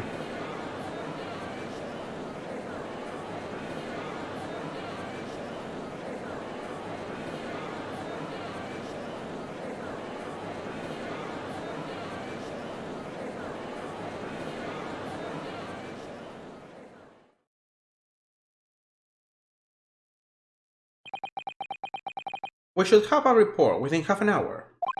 I think perhaps we should recess for a short while until the evidence is brought forth. To be hoodwinked by such a farce. Disappointing. I beg your pardon, Lord Van Six. Oh God, you're insulting the judge? This is nothing but a smoke screen, and Nipponese specialty it would seem. That's so racist. What are you trying to say? My learned friend has persisted with the same line of reasoning from the very beginning. That this witness instead was to steal an article belonging to Mr. McGilda for the pawnbrokery. Yet common sense tells us that none of the articles are valid enough to be worth stealing in the first place. Exactly. It would seem beyond absurd to break into a place for the purpose of stealing such commonplace property.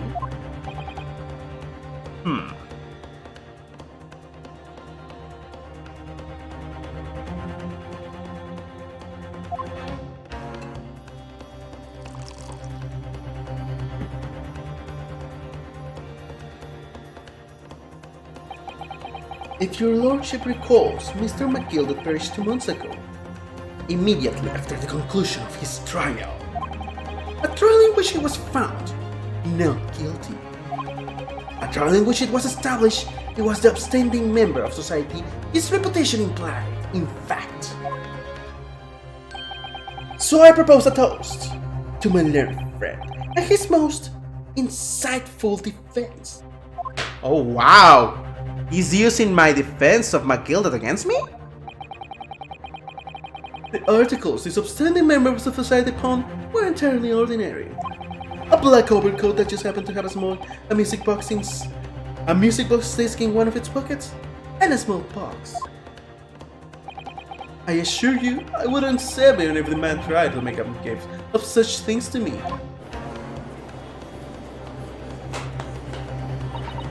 Oh, that does make rather a lot of sense.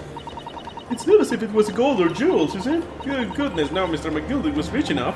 But you can deposit cash at a pawnbroker, quite certain of that. The prosecution argument is undeniable, compelling.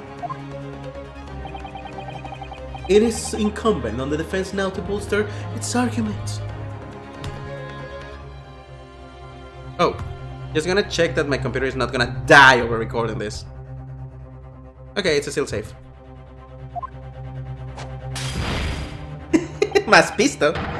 To explain what possible significance this commonplace article pawned by this fine citizen could have. Well, counsel, is your argument in fact demonstrable? Are you able to show proof that the Discord deposits are in any tangible way related to this case? Well, What's the matter, Bruno? We know that they're related, don't we? Both beat up vital pieces of evidence. yes, of course. You and I both know that. We know McGilda's true character, and we know that this is significant, even if we don't know why.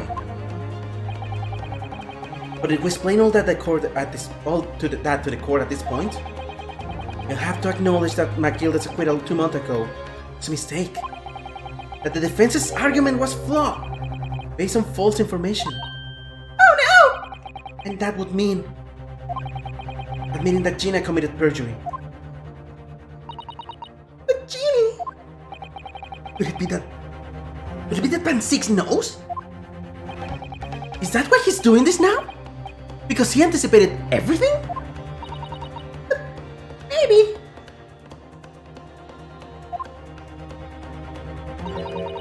This could be a great opportunity for us. Sorry, what do you mean, Iris? Well, what is it that you always say, Bruno? Sooner or later, the truth come out. Every time.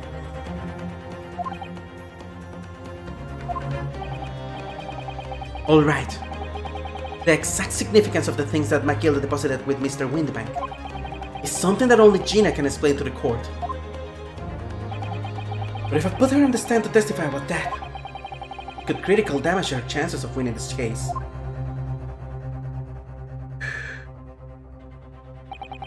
What's the right thing to do here? It was never a question. It was never, ever a question. My lord, the defense would like to make a proposal. Oh, what proposal, counsel? While the court awaits the arrival of Mr. McGilda's small box, I would like to call the defendant, Miss Gina Lestrade, to the witness stand. The defendant? To what end? It's to do with the various articles deposited at Windybanks by Mr. McGilda, my lord. Miss Lestrade has information relating to them. I believe it would be beneficial to the court to hear what she has to say. It will prove the significance of the article in question, one and for all. Well then, things are becoming interesting. I presume you consider the implication of the testimony you're proposing? In particular, the impact it will have on the accused standing, and indeed, your own. I have. Orban 6, would you care to explain that last remark? The prosecution accepts the defense's proposal. I move to interrupt the cross-examination of the current witness and hear from the accused herself. Very well, if you have no objection. So, the court will now hear the testimony of the defendant, Miss Gina Lestrade. Your witnesses currently in the stand may step down until further notice.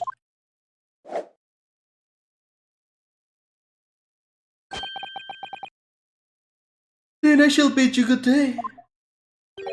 Wait. You, sir, shall remain in the stand while Miss Lestrade testifies. As you wish. All right then, Gina. It's time. I know this will be hard, but please put your faith in me here. Good luck, Rena. Go.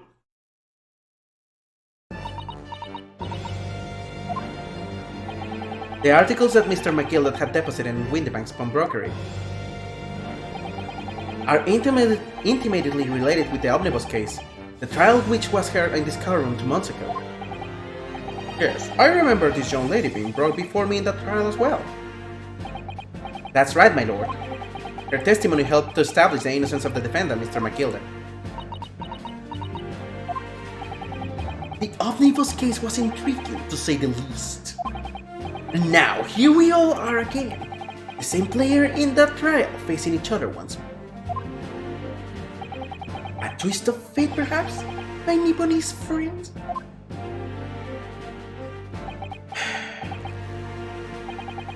Allow me to recap the events of 2 months ago. An old brickmaker was stabbed to death in an omnibus running along London Winter Street. Apart from the victim, there was only one other person in the carriage, Mr. McGildet. Naturally, he was the prime suspect for the murder. But as the trial progressed, another possibility emerged, that the murder in fact took place above the defendant's head on the roof deck, with the body then being dropped through the skylight into the carriage below.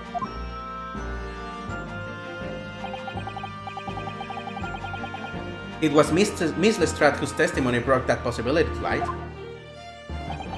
At the time of the incident, Miss Lestrade was concealed under a seat in the carriage, open to pick the pockets of unsuspecting passengers.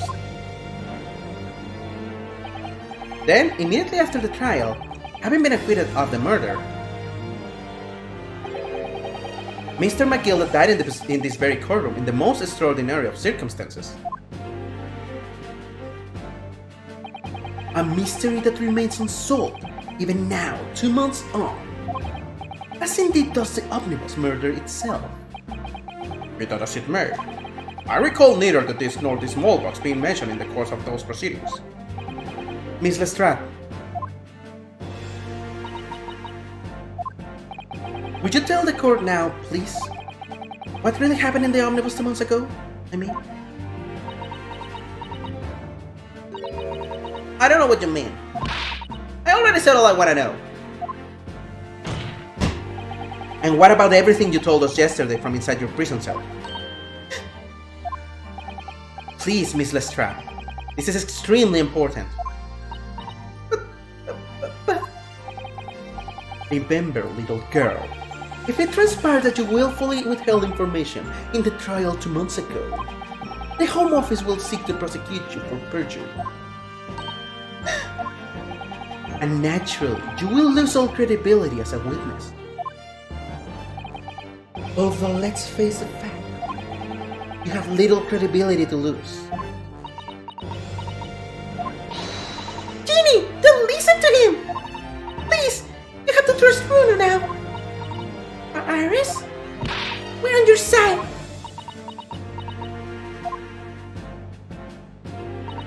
Alright then. I'll talk.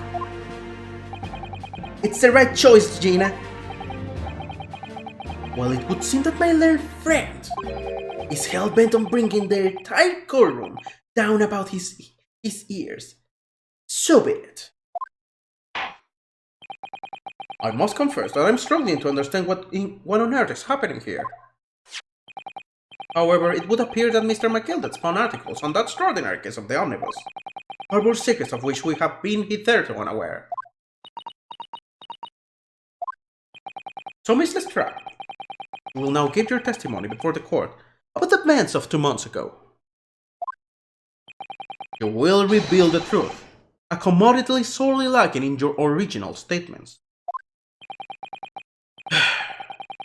This is it then. Everything's going to come out. Like Band 6 said. This could bring the whole courtroom down about my ears. But as a lawyer, I'm prepared to take that risk. Everything in the Phoenix Wright series has always taught me that the truth comes out. As painful and as raw as it can get. Everything, the court is made to reveal everything.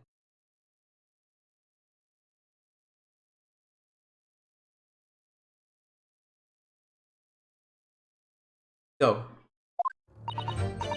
Truth is, that brickmaker's coat was in the cabin of the Omnibus the whole time. When the Irishman dragged me out from under the seat, I saw the disc on the floor. All of a sudden, I heard a scream from over me at death, and that part of the roof deck went off to call of slobs. That's when McGilded slipped the driver something to do at run to the pawn shop roundabout. It threatened me not to snitch, not to say nothing to no one about what I'd seen or heard. Good grief, this is outrageous! What you've just told the court bears almost no resemblance to your testimony 2 months ago. As you say, my lord. Then there's every chance I may have adjudicated in error in McGilded's trial. It sounds very much to me as if the man deliberately deceived this court, in an effort to cover up the most wicked of schemes. Without doubt, your lordship is correct. A great injustice was done in this courtroom 2 months ago. The actions of the accused in that trial, of this witness, and of my learned friend are entirely inexcusable.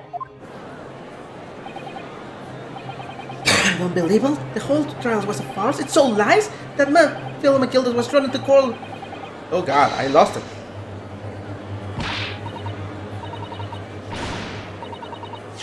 Okay, here it is.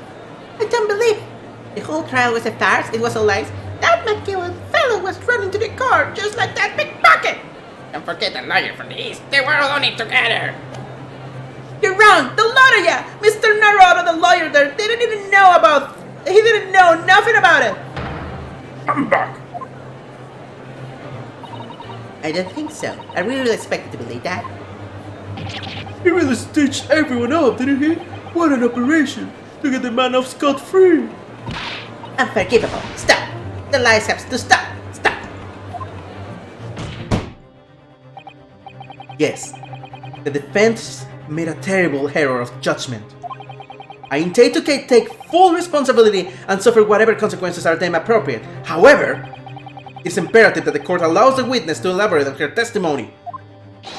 Because the true significance of McGilded's pawn articles must be brought to light. Very well, my learned student friend. Given the depths of calamity you have just plunged yourself into, this may well be worth hearing. Worst failure. This situation is utterly deplorable. Mr. Naruhodo! Yes, my lord? I will decide upon your fate following the conclusion of this trial. Of course, my lord. Why me, Mr. Naruto? Now, counsel, proceed with the cross-examination. We're officially in trouble.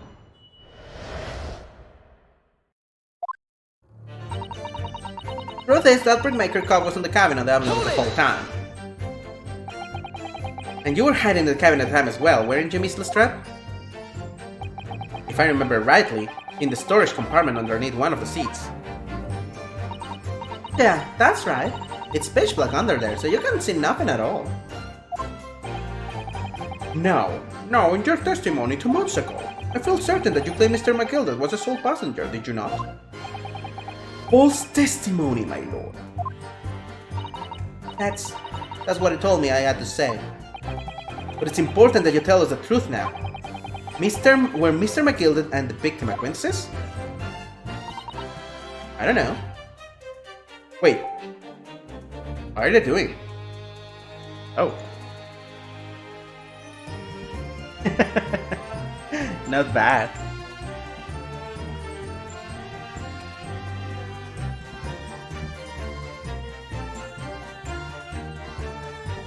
I don't know.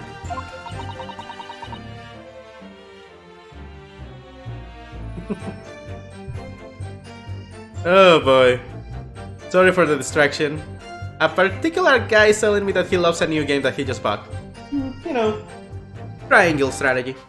Maybe later I'll play it in here. I mean, I don't know anything about this game, so maybe it's fun? Who knows?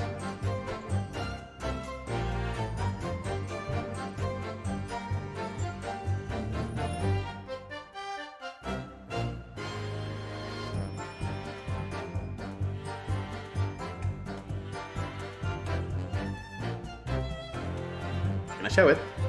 And let's keep going. But I didn't hear them talking a lot.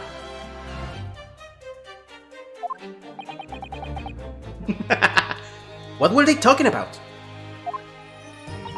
Well, I couldn't hear them too well, but I had to say. I think it was about money or something. They kept talking about buying and not buying. Oh, whoa. Perhaps business dealing of some kind.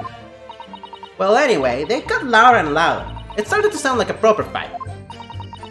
I was pretty scared by that. I hardly dared to breathe, and then all of a sudden, I heard a noise like someone killing over on the floor. It was blooming loud and all. And I believe you let out an involuntary scream? Yeah. That's what gave me away. When the Irishman dragged me out from under the seat, I saw the desk on the floor. Hold it! Was the disc you saw this disc? Yeah, I reckon it probably was. It was right next to the cob lying on the floor. Would this disc have belonged to the victim, perhaps?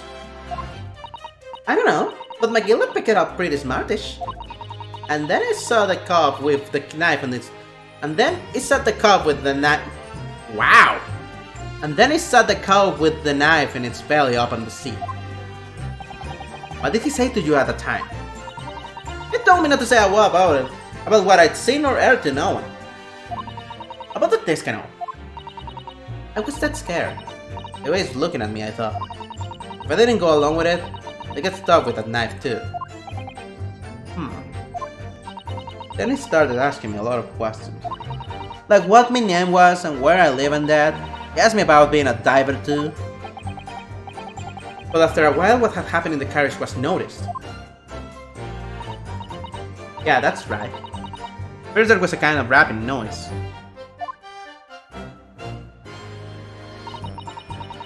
All of a sudden I heard a scream from over me that, and that part on the roof... Oh, wow, that got stuck over here. And that part on the roof deck went off to call the slot. Hold it! There were 2 gentlemen occupying the seats on that roof deck, I believe. That's right. They must have looked down through the skylight and noticed a cop with a knife in his guts. When they screamed, the driver pulled up the horses and McGilded got me out of sight. Out of sight? Where? Back under the seat where I started off. Once the carriage came to an halt, the 2 cops from the roof ran off to fetch the slops. If they immediately left to fetch the police, it would appear that they were entirely unrelated to the incident. So that left Mr. McGilded, the driver, and you still at the scene. Yeah, only the driver didn't know I was there because I was under the seat. I heard the cabin door open, and a voice from outside. The driver? Yes. He also testified in the trial, I believe. I told you that I was still playing.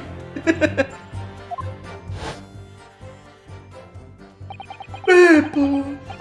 A fellow who went by the name of Beppo, if memory serves. What did McGilded and the driver say to each other? I don't know what happened, and stuff like that mainly.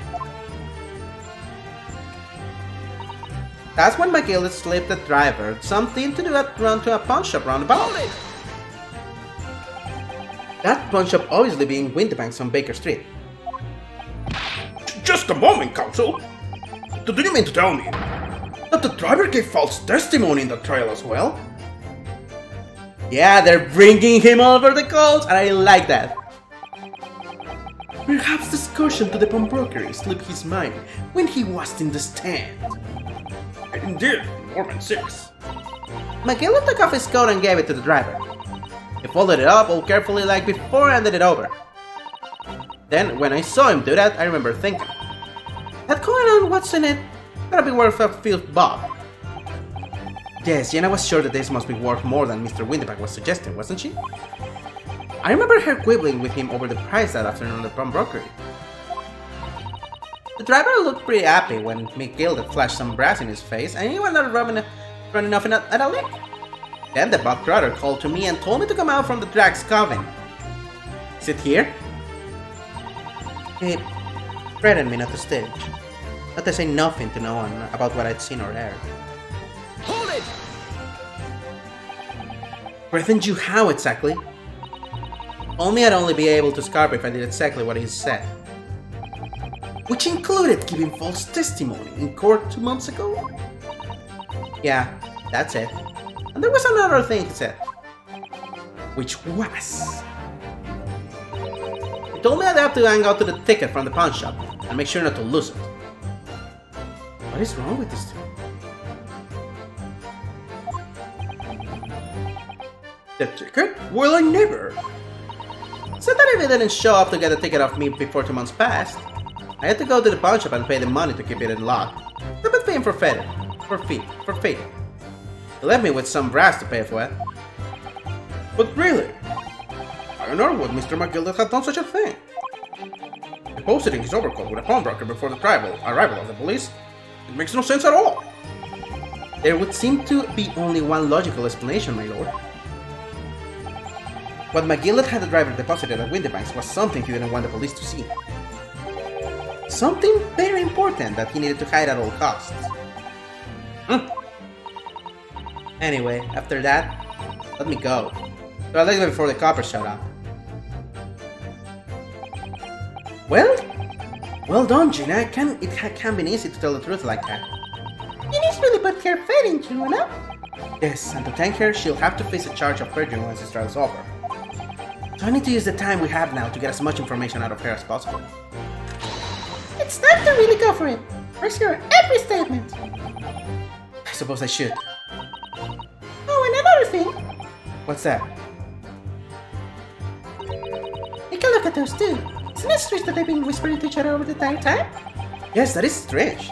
It looks like they're having a secret discussion about something. I'm not sure I'm completely comfortable with that. Wonder if there's anything I can do about it.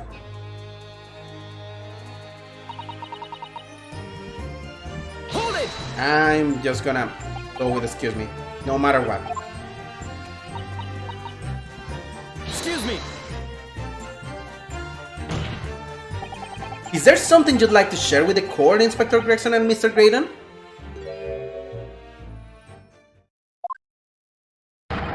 Inspector! Mr. Graydon! Yeah, what? Blimey, you trying to give me a heart attack? You have been whispering to each other for quite some time now. Tell us, what is the discussion about? Discussion? With this fella? Hold the other one, Sunshine. You think I've got anything to talk about with a shady gent like this? And I have nothing to say to this out, detective, after he deprived me of the disc that was rightfully mine. They've clearly been talking the entire time I've been cross-examining Gina. It's as if they've been negotiating. That's very dirty. In the middle of a testimony. Wow.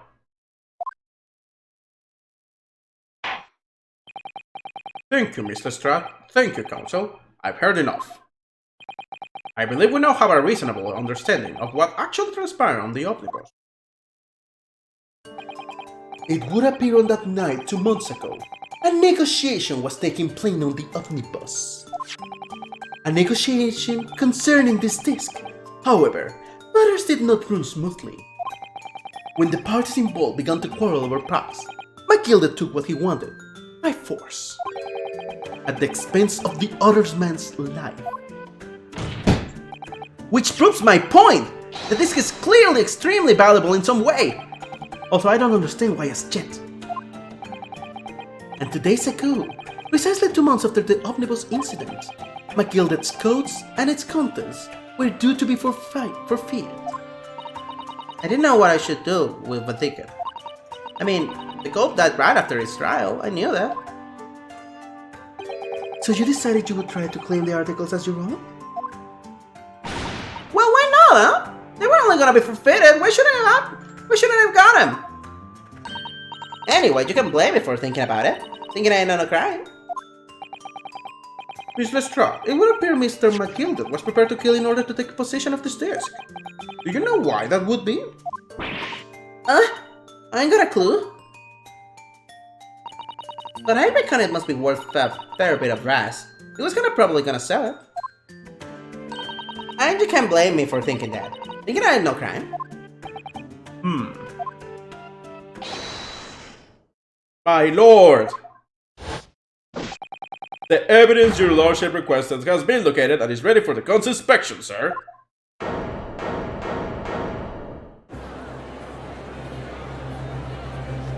That was very interesting. The mysterious little box, deposited by Magilda 2 months ago. There's no doubt in my mind that it is a key piece in this far-reaching puzzle.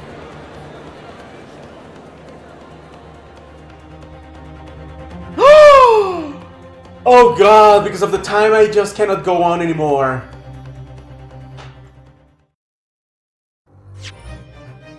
Gonna save the game. And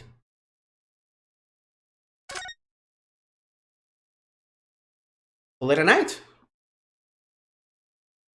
Oh boy! That is almost 4 hours of streaming. To be continued, exactly. Oh boy. Like literally just 5 minutes before 4 hours. This is becoming very, very interesting. And if I still got another to be continued, that means that I'm not even close to the ending. Oh my god. That means that I've been 6 hours dealing with this case. In court. Just in court. Okay? Thank you everybody who came. Thank you for the stars. Well, Barry, thank you for being here at the end. And for now, I think that we'll call it a night. Again, as usual, thank you very much for everything. And I'll see you next time. You also know it. Okay? Oh boy, ending message. Good night.